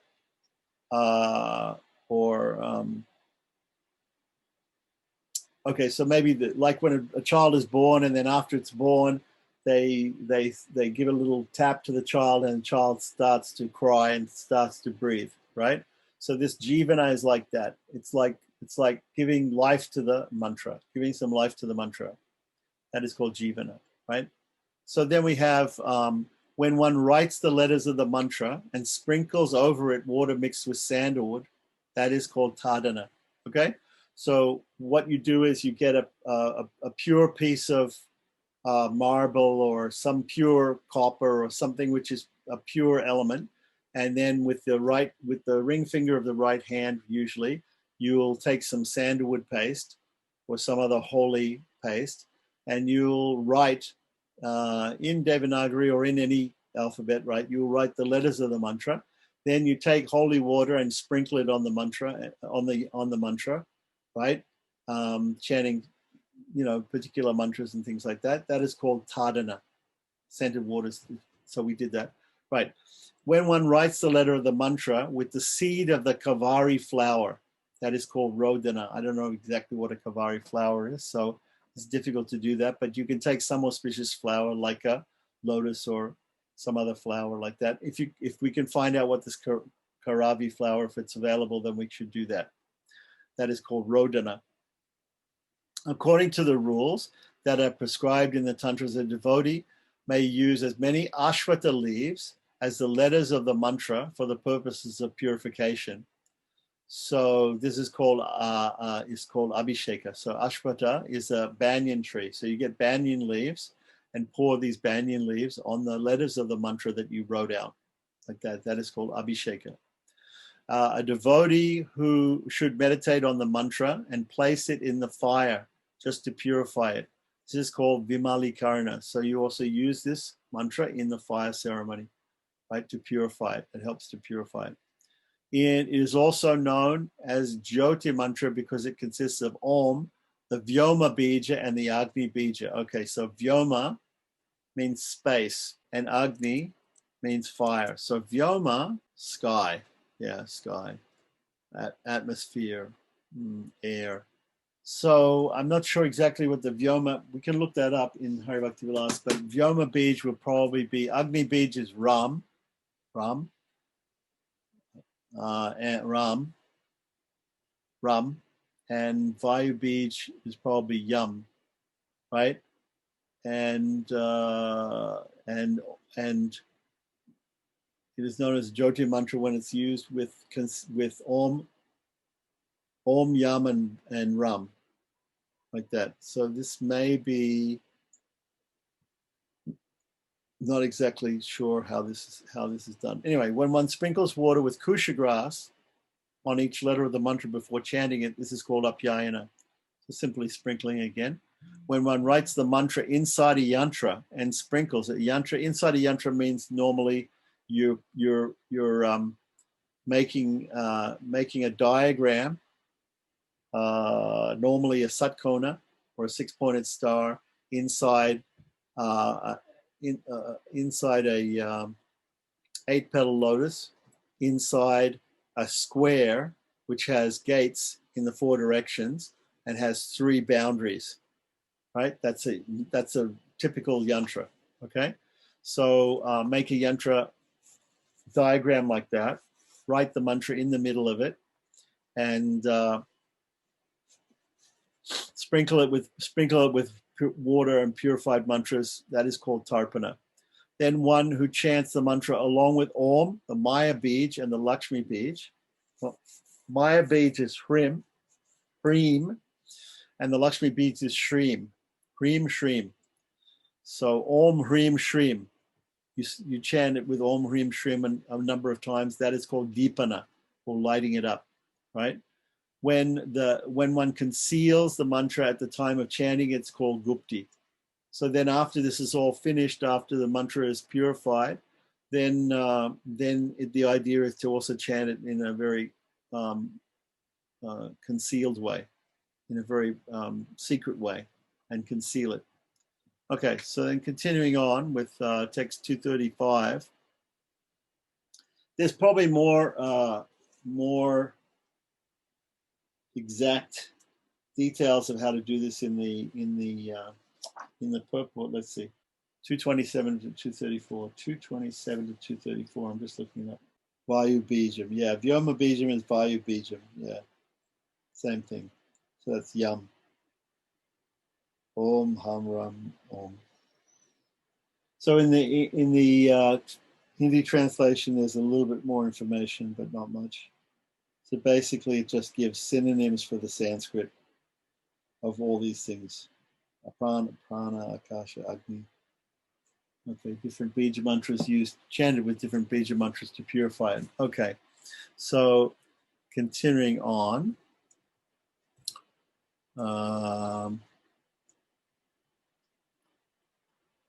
Text 235, there's no need to purify the all-powerful Krishna mantras, and so these procedures have been described for ordinary mantras. So that's the point. That's the point, is that these procedures coming before here, all these different procedures are for ordinary mantras. Now, there's nothing wrong with, if you're making a new mantra, there's nothing wrong with performing these, right? Even if it's a mantra to do with Vishnu. But this, as I said, like when you're creating a child and doing different samskaras for the child, purifies the child's existence. But still, just by having the name of Vishnu in the mantra, like Narasimha, or the name of the devotee of Vishnu, right, Prahlada, still it's going to be a perfect mantra, even without these things. But still, these systems of purification of the mantra given in the mantra shastra can be employed like that. So here at the end, a lot of times we'll see this, that different things are given in the text, that Gopal Bhatta gives different things in the text, and it satisfies people who know mantra shastra, who know all these other rules, that he has covered the subject completely. But at the end, he'll give the purport, he'll give the conclusion or the siddhanta of everything will be that all the most powerful Krishna and Vishnu mantras are so powerful that they don't need these procedures, and that these procedures are only for ordinary mantras. So exactly what we mean by ordinary mantras is mostly Devata mantras, or mantras that we use in procedures. There might be a mantra, Omastrayapat, what we use, or some mantra that we use it for a procedure like sprinkling, Hriyaya Namaha, Sirase Swaha. These are all ordinary mantras. But a mantra that includes is for the Supreme Lord, or it comes in one of those exceptions, right? Then those mantras are not ordinary mantras, and therefore they don't need any of these purifications or systems of deciding who to give the mantra to by using that Siddha Sadhya Sodhana yantra. Okay, so this is the end of the first Vilasa of Hari Bhakti Vilasa. The second Vilasa we're going to take up next time. It talks about initiation, and there are different types of initiation described. But the first part, which talks about the need to get a guru, who, the qualifications of a guru, the qualifications of a student, teacher and a student, both qualifications, then the different types of mantras that can be initiated into, and the eligibility, which we just covered, the eligibility of the mantras, that's all been covered in the first Vilasa. So here we come, we're at the end of the first Vilasa. So if there are any other questions or comments about the first Vilasa, and next time, tomorrow, we'll continue on with the second Vilasa. Unless people want to do some more, to go into some more details in Mantra Shastra, but that Mantra Shastra of Sharada Tilaka is going to deal with also many other types of mantras, not just Vishnu mantras. It gets really technical. Like the only reason why I sort of got into those last mantra samskaras was because I was in that situation in Germany where I didn't have a mantra to use that I could find in Shastra. And I looked in all these different padatis and things, and I didn't find I saw lots of mantras for worshipping Lakshmi Narasimha and whatever, but nothing for Prahlad Narasimha. So that's why I just looked and I couldn't find it. So I decided that I have to make one myself. And so that just to cover, even though it's a mantra that has to do with Narasimha and it doesn't require purification, therefore still I did those things as much as I could, right?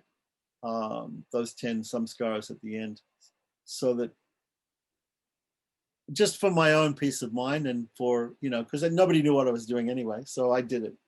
So just for my own peace of mind, because I knew that it should be done, at least if you're creating some new mantra or something like that.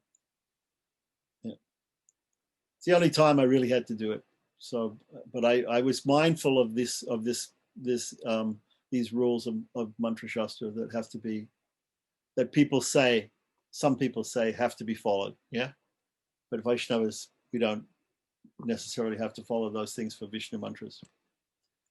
Although it's to say that, once again, I want to say that we normally the normal situation is that we want to get a mantra which is a traditional, authentic mantra from Shastra, and we don't necessarily, but there might be a situation, in a certain situation, where we want to add certain things to a mantra to make it more powerful in a particular way, or for a particular purpose. And that's given in Mantra Shastra, that's explained. But normally we don't go into so much detail, and we just simply get the mantras from our acharyas and give the mantras, same mantras that we get from our acharyas. That's a normal situation. I may just ask about this mantra that you created. So the first one was Prahlad Narasimhabhyam. First thing we need a mantra for worshipping Prahlad. Prahladaya Namaha. So that is described later on. We're going to come to that. We'll come to this part in Hari Bhakti Vilasa where it says, if you don't know a mantra for a particular personality, then you take the name of the personality, put it in the dative case, which is Prahladaya, and add Namaha. Then in the beginning, you can add so in Hari Bhakti Vilasa actually says Om. It would according to Hari Bhakti Vilasa it would be Prahladaya Namaha, and you could just add Om in the beginning. Om is a general bija mantra for any mantra. You can use Om, but specifically when you make a bija mantra, if you want to make a bija mantra, if you want to have a bija mantra, you take the first syllable of the name and you add the anushwara to it. So the first syllable of Prahlada is pra. So pram Prahladaya Namaha. So then when you want to add that, when you want to make a combined Mula Mantra with Lakshmi or with Narasimha first of all. So if it's just Prahlad and Narasimha, it's going to be Pram, Shrom are the two Bija mantras. Then we take Prahlad and Narasimha or Narasimha, and we add Abhyam to them, which is the dual case, dative case, dual number, meaning two, Prahlad and Narasimha. So Pram Shrom Prahlad Nrsimha Bhyam Namaha. Yeah. Then if we want to say all three, right?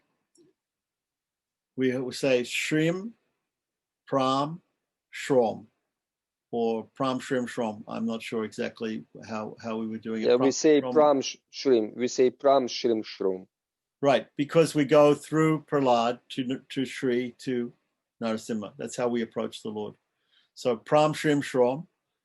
Somebody else might say Shrim, Pram, Shrom, but it should be Pram, Shrim, Shrom. Pram, Shrim, Shrom, Prahlad, Lakshmi Nrsimha Bhyo Namaha. Yeah, is that correct? That's what I don't remember exactly what I did. Yeah. That's Prahlad, what it would Lakshmi Nrsimha Bhyo. Bhyo, and that's a plural. That's also dative case, but plural. Yeah. Yeah, that's it. So that's a combined Mula Mantra for all three of them. So you've got the single Mula Mantra for Prahlad. You've got the but see, for Lakshmi you have a Shrim Shriya Namaha is the Shrim Shriya Namaha is the Lakshmi Mula Mantra, right? Lakshmi Nrsimhabhyam will be Shrim Shrom Lakshmi Nrsimhabhyam Namaha, right? And Pram Shrim Shrom Prahlad Lakshmi Nrsimhabhyo Namaha. So that's all very sure Sanskrit grammar and very sure the way it would be done. Yeah. But I because I never in South India came across a point where I saw people who were actually worshipping all three together. I never heard of Mula Mantra for Prahlad or a combined Mula Mantra with Prahlad. So that's why I had to just knowing basic Sanskrit grammar and putting it together comes out like that. Yeah. So there might be other, like sometimes we see mantras and there's somebody might say Om Sudarshanaya Namaha, Om Sudarshanaya Namaha, and another person might say Om Chakraya Namaha. They mean the same thing. Chakra Sudarshana is the chakra Sudarshana, right? So if I say Om Chakraya Namaha, it means Om Sudarshanaya Namaha. We have 1,000 names of Vishnu, so Om Keshavaya Namaha, Narayana Namaha, Madhavaya Namaha, Govindaya Namaha. If I have a Vishnu deity and I go into a temple, I could worship him Om Keshavaya Namaha. I could worship him Om Govindaya Namaha, Om Vishnave Namaha. These are all bona fide mantras for worshiping that Vishnu, any form of Vishnu. So, but you'll find that people tend to use the Mula mantras, the base mantras that they've been instructed by their Guru Parampara. And so although you can say I go into a Vishnu temple and as a pujari and I might be worshipping a deity, so I could worship him with Om Govindaya Namaha as a Mula mantra or Om Madhusudanaya Namaha as a Mula mantra. But in actual fact, if I'm initiated into a Vishnu mantra like Om Namo Narayanaya, I'm probably just going to use Om Namo Narayanaya as the mantra. So the same thing is that in ISKCON we might have deities of Krishna all over the world, and you have Parasishwara, London Ishwara, Radha Madan Mohan, Radha Rasa Bihari. So if I'm in Bombay Temple and I'm worshipping Radha Rasa Bihari, I don't say Radha Rasa Bihari, Radha Rasa Shrim Klim Radha Rasa Bihari Rabhyam Namaha. I could, I could, conceivably, I could, because a Mula mantra is a way of addressing the Supreme Person. So Radha Rasabi, Hari, right? I could say, Shrim Klim Radha Rasa Bihari Hibhyam Namaha. I could say that to them, you know, when I'm offering, but I don't. But instead I'd be using the Gopal mantra, or I'd be using Shrim Klim Radha Krishna Hibhyam Namaha, combined Mula mantra, right? So normally people will take that as, they'll use the more authentic and the more standardized and the more traditional and sampradaic mantra that they get.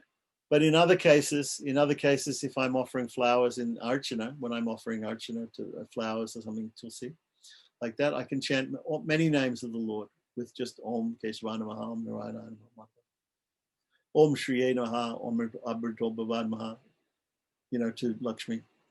So it depends on the purpose, and depends upon the agama in which the temple is opened, how it should be followed. So normally when we install a deity, the procedure should be locked in at the time of installation, according to the agama that the deity is installed. And the person who installs the deity will tell you, just like Prabhupada when he installed deities, he would tell them, okay, now this deity's name, you have Radha Krishna, but now this deity's name is Radha Rasa Bihari, or Radha Govinda, or Radha Shamasundar.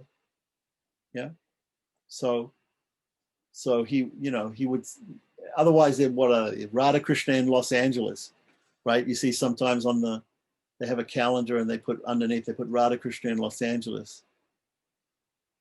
But really, the names of the deities, if you go there, they'll call them Rukmini Dwarkadish. That'd be the name. And there's some controversy sometimes, you know, about this, right? Sometimes there's a controversy about a name too, like that. Like I don't know, you know, some people criticize, like, the deities in Delhi are called Radha Parthasarathi. So Parthasarathi means Krishna, who's the charioteer of Arjuna. So Radha wasn't there on the Battle of Kurukshetra. So how, you know, somebody will, you know, Narayan Maharaj criticized it, you know, how can we say that, how can we use the term Radha Parthasarathi? It's a bit of a rasabas term. You know, okay, but we have to understand, if the guru tells you, do it like this, you do it.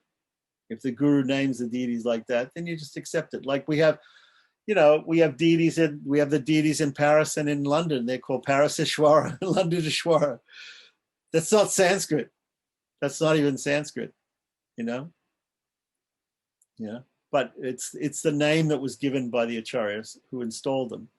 So it's important, the person who installs the deity, the person who, you know, the yajamana and the deshika, the acharya who does the rituals and things, they set the tone for the procedure for the worship.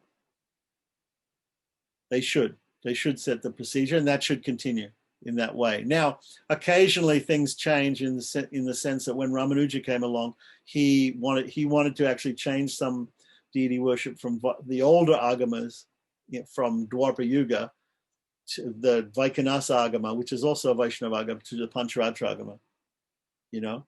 So you might also have some people who say, okay, so that maybe there's a really old temple and it was being worshipped by people who were smartas, or people who were from another sampradaya, and then Gaudiya Vaishnavas took it over. So then what do? Do they continue doing the same worship as the way they were doing it in a different sampradaya? Or do they do their own worship according to Hari Bhakti Vilas? Probably they're going to do their own worship according to Hari Bhakti Vilas. They're going to, you know, just, so it's sort of like if a temple changes sampradaya, if a deity changes sampradaya, what are some examples of deities changing sampradaya? Can we talk about that? The Gopal Srinathji, Madhavendra Puri's deity of Gopal.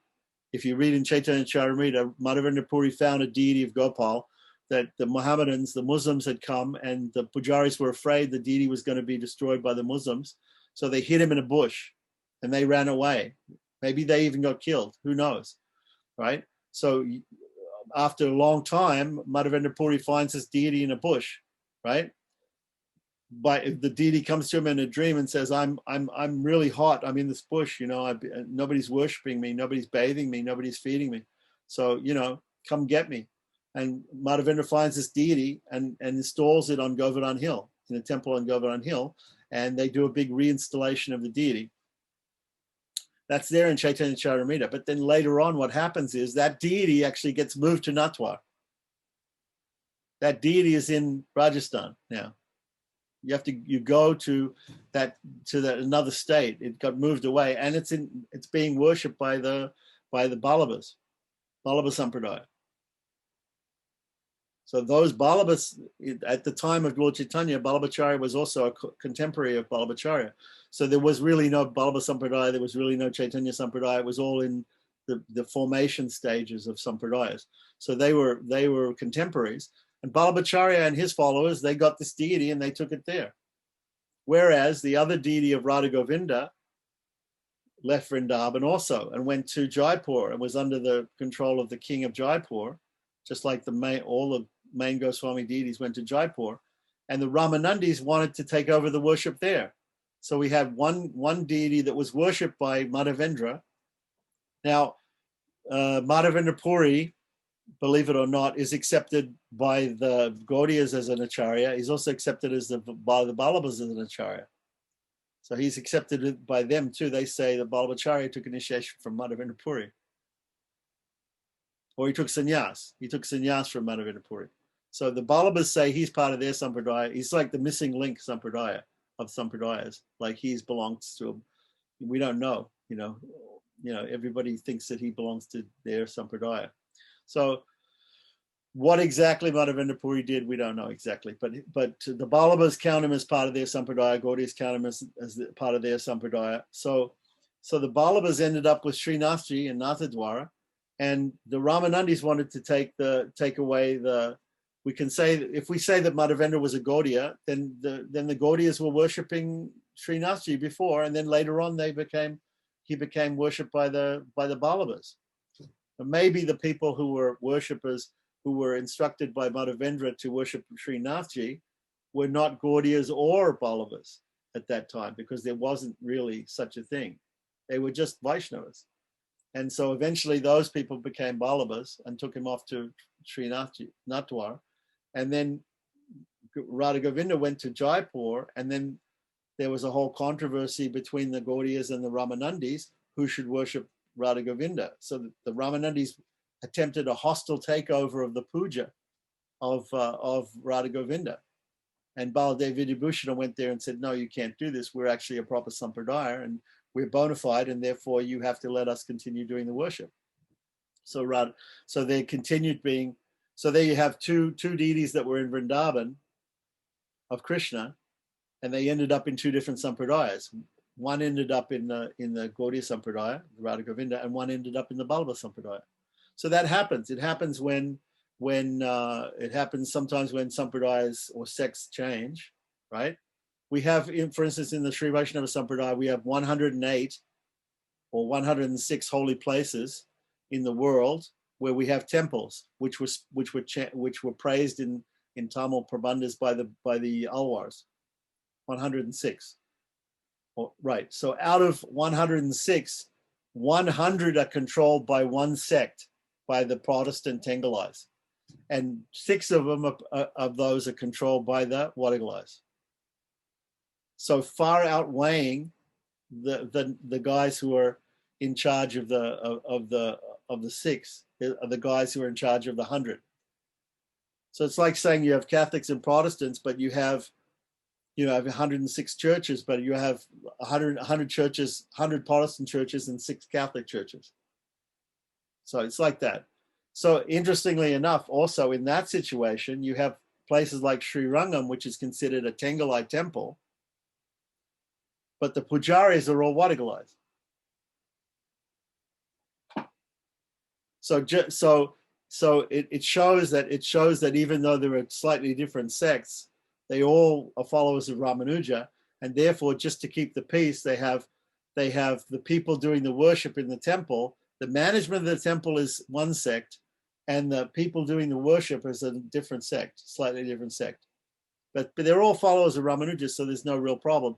And they're all followers of Pancharatra, so there's no real problem like that. But there are only certain social issues, some few issues that they differ on like that. So really, like when we go to Natwar and we see Srinathji, we don't see much difference in the worship, in the way Krishna is being worshipped in different sampradayas. We don't see much difference. But technically, if we go to Udupi or see Madhva worship, if we go to Sri Rangam and see, or some other places in Sri Vaishnava temples and see the worship, or if we go to Gaudiya or Vallabha, different sampradayas, there will be some slight technical differences that we can pick up on. But basically it's the same. Basically it's the same. Everybody's doing Abhishek, everybody's offering prasadam, everybody's offering arti, you know. It's the same. It's all pretty much the same. Even the Vaikanasans are doing the same sort of worship like that. So the worship of Vishnu amongst all the different Vaishnava sampradayas and all following all the different agamas and things like that is basically, it's all very much similar and very much the same. Yeah, so we should not, you know, we don't have to criticize other sects or others in our own sampradaya or other sampradayas, as long as they're Vaishnava sampradayas.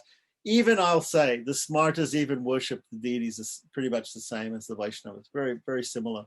Sometimes if you can't get a Sri Vaishnava to do a puja of a deity, then they get another person who's a Smarta, but his Ista Devata is Lord Narayana or Vishnu or Krishna.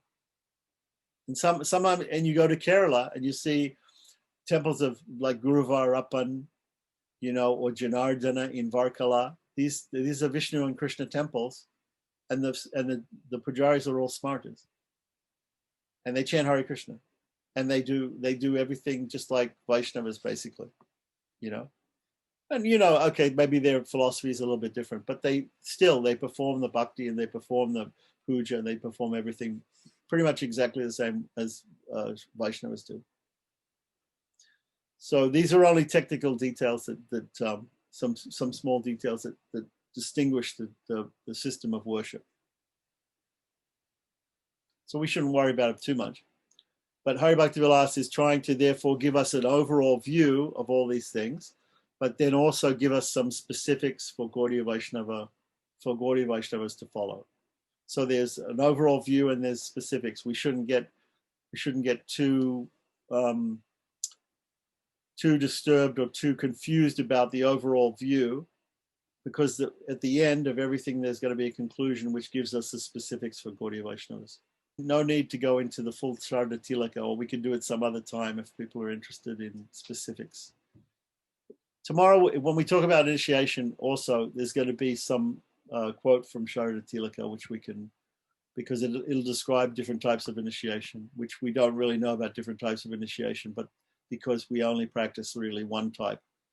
And you're going to be amazed. You're going to be interested to see what the type that we actually follow in Hari Bhakti Vilasa. It's interesting.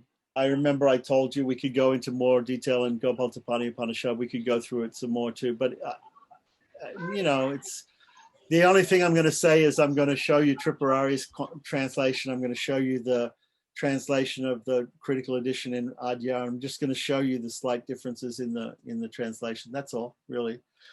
And but you know, like I said, if you read it very carefully, even in Hari Bhakti Vilas, it says that Rama was initiated into this mantra in the second half of his life. Right. So when Tripurari said to me, "Oh, Brahma was initiated into this in the beginning of creation," no, not in the beginning of all creation, in the beginning of a small creation after 50% of his life was over, which is not the impression you get by reading Brahma Samhita. In Brahma Samhita, you get a different impression. You get the impression that this is the birth of Brahma. He's born on the lotus, and then he gets initiated into the Gopal mantra, right? That's the impression of Brahma Samhita. But right here in Hari Bhakti Vilas, we had this the sloka said in the second half of his life. So that somebody needs to explain, right? So these are just details. They're all little details. You know, maybe they say there's a common thing that if there's a difference in different shastras about the same event, it's supposed to be the same event, right? The same event in Brahma Samhitas is supposed to be the same event as Gopal Tapani Upanishad, at least according to Tripurari, right? So if there's a difference, then people often give this answer kalpa beta, that it was in a different kalpa, it was in a different yuga, or a different set of kalpas, different set of yugas. Kalpa is a set of yugas, right? When this happens. So sometimes you find this, like, for instance, with the Varaha incarnation, Varaha, right? So there's a Rakta Varaha and there's Sweta Varaha. Like right now we're in the we're in the kalpa of the Sweta Varaha. So the Varaha that came in our particular set of 4 yugas was white. Sweta Varaha. He was white Varaha. But if you look in the Bhagavatam, there's a picture of Varaha fighting Hiranyaksha, and he's red. So there's also a red Varaha. There's a red Varaha and a white Varaha. So that red Varaha came in a different yuga, different set of yugas, not this set of yugas. The one that we're in is Sweta Varaha. Whenever we say our Sankalpa, we say Sweta Varaha Kalpe Bhavishwara Manvantari, right? So we are in the Kalpa, the set of yugas of the white boar incarnation. We're not in the red boar incarnation set of yugas, right? Doesn't mean there isn't a red boar. Doesn't mean there isn't a white boar. There are both of them, but they come in different times. That's all. So that's the thing. That sometimes that's one way that they explain the differences in different Puranic stories, is that sometimes they're coming in different kalpas. So when exactly Brahma was initiated by Krishna into the Gopal mantra, and how may have occurred differently in that scripture that says that it happened in the beginning of his life, like Brahma Samhita, and that scripture that said it happened halfway through his life. It may have happened both times at different points. So we don't know. Is not necessarily contradiction. We should always, before we think that the scripture is contradicting itself, when we find 2 scriptures that seem to be contradicting themselves, the first thing we should do is try to figure out, is there an explanation where it doesn't conflict? If after exhausting all sorts of ideas of how it doesn't conflict, if it still conflicts, then we have to decide which takes precedence over the other, right? But the first thing we should do is we try to reconcile 2 things which seem to be different. That's the first thing that we have to do, because there's always going to be something that seems wrong, what seems different. You know, that happens with the Bible also. You have all these disciples of Jesus. They're all writing the story of Jesus. They're writing about the same things that happened, and they all have different versions of it. This is the way I saw it. This is the way that he saw it, like that. What's the actual history, right? We have this with the life of saints too. You have so many stories. There's a story about Raghavendra Swami like this or like that. There's a story about Shankara. There's a story about Ramanuja. Slightly different, right? Different stories. So it happens. It does happen. It does happen. Even Chaitanya Charamrita, there'll be different stories, or the same stories will be told in slightly different ways with different details. It's just natural. It's just natural. In fact, the police often, when there's a crime and they interview the people who in the crime, who the witnesses in the crime, the witnesses will all give slightly different accounts of the crime. It's one of the things the police look for, is that if every witness is telling exactly the same story, they doubt it. They doubt it because people don't see it. You see, seeing and realizing it, seeing and understanding are 2 different things, you know. So you what you see, everybody sees the same thing. It's like me and my wife. My wife's an artist, and I'm not an artist. Okay, so when she looks at something, she sees I'll give you another example, right? We're pujaris. We dress the deity, right? 5 minutes after they close the curtains after darshan arti, you ask anybody in the temple room, what color were the deities wearing? Nobody knows, and the pujaris know. The pujaris know because they put it on the deities. They know. But half the people, as soon as they close the curtains, they've forgotten exactly what color they were wearing. They don't know. Oh, wasn't that interesting? Krishna was, he had this, or they put this fruit on the. I didn't see that. Oh, it was so nice. They had these type of flowers. I didn't see that. Yeah. Same with doing ceremonies, right? You do a ceremony and all these people come up to you, oh, that was such a nice ceremony, but if they don't know anything about it, does it really mean anything? No. I mean, of course, it means something you should try always to do authentic ceremonies and do everything properly like that, and not. Yeah, of course. Yeah. Of course. But like for example, though, when we're watching different ceremonies, if I show you a video, I can, even though we can hardly hear the mantras or hardly see what the guy's doing, right? Somebody who has more experience with the ritual, I know what the mantras are, and I know what he's doing, what the ritual is, what the mudras are. I know those things, right? Maybe more than somebody else. Somebody else knows it more than me. So like that. So somebody else is able to get more detail out of that video than me. I'm able to get a certain amount of video, and somebody else can't understand at all what's going on. I was looking at it from a different perspective. I didn't, when I was saying that, if they come up to you and compliment you on it, I didn't mean that, that you could get away with doing whatever you want. What I meant was that their compliment doesn't mean very much. Yeah. It's like, it's like in the Olympics, they have the figure skaters or whatever it is, the divers, and you have the judges, and the judges are they're looking for the exact thing. They're looking for the minimum splash, and they're looking for the number of rotations and what foot she took off when she, landed on this thing. And everybody else thinks it's great, it's perfect, but for them, they have to judge it. So they have to judge it, in fractions of percentages and things, and on technical issues and things. So when a person who is trained is a judge, or an artist like my wife, if she looks at a piece of art and she sees the technical strokes that the artist has done, and the medium and the color that they've used, and the background and the shading and the lighting and the composition, and I don't see any of that. I just see, oh, it's a picture of a duck or whatever it is. To me, it's like, I used to say, all my taste is in my mouth. I have no other. I don't have that. People are connoisseurs of art and of music and of ritual. And they know. I can tell you. I really like this guy. Does really nicely. He does the rituals very nicely. And this other person, but if you don't know much about the subject, then you can't judge. It's very difficult to judge. So things are judged expert by experts. Experts in a particular field are the only people that can judge properly. And everybody else appreciates, you did a really nice ceremony, like that. You're thinking, I didn't do a good ceremony because so many things went wrong and I couldn't do this, I couldn't do that.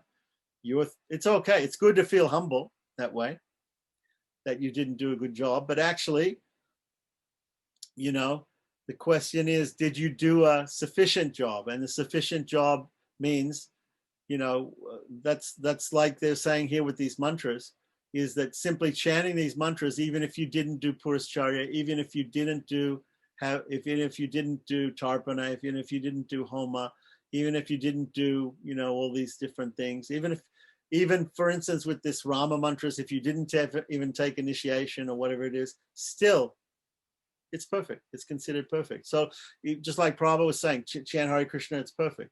So even if a person who's not following any principles, not doing anything, but he's chanting Hare Krishna, that's something that's good, that's perfect, like that. But it can be better. Technically, it would be better if he took initiation and he was following the principles and he was doing it daily and he was doing a certain number and blah. So there's all these, and if he didn't commit any offenses, okay. So the chanting of the holy name is perfect, but it can be more perfect if all these other technical things are followed.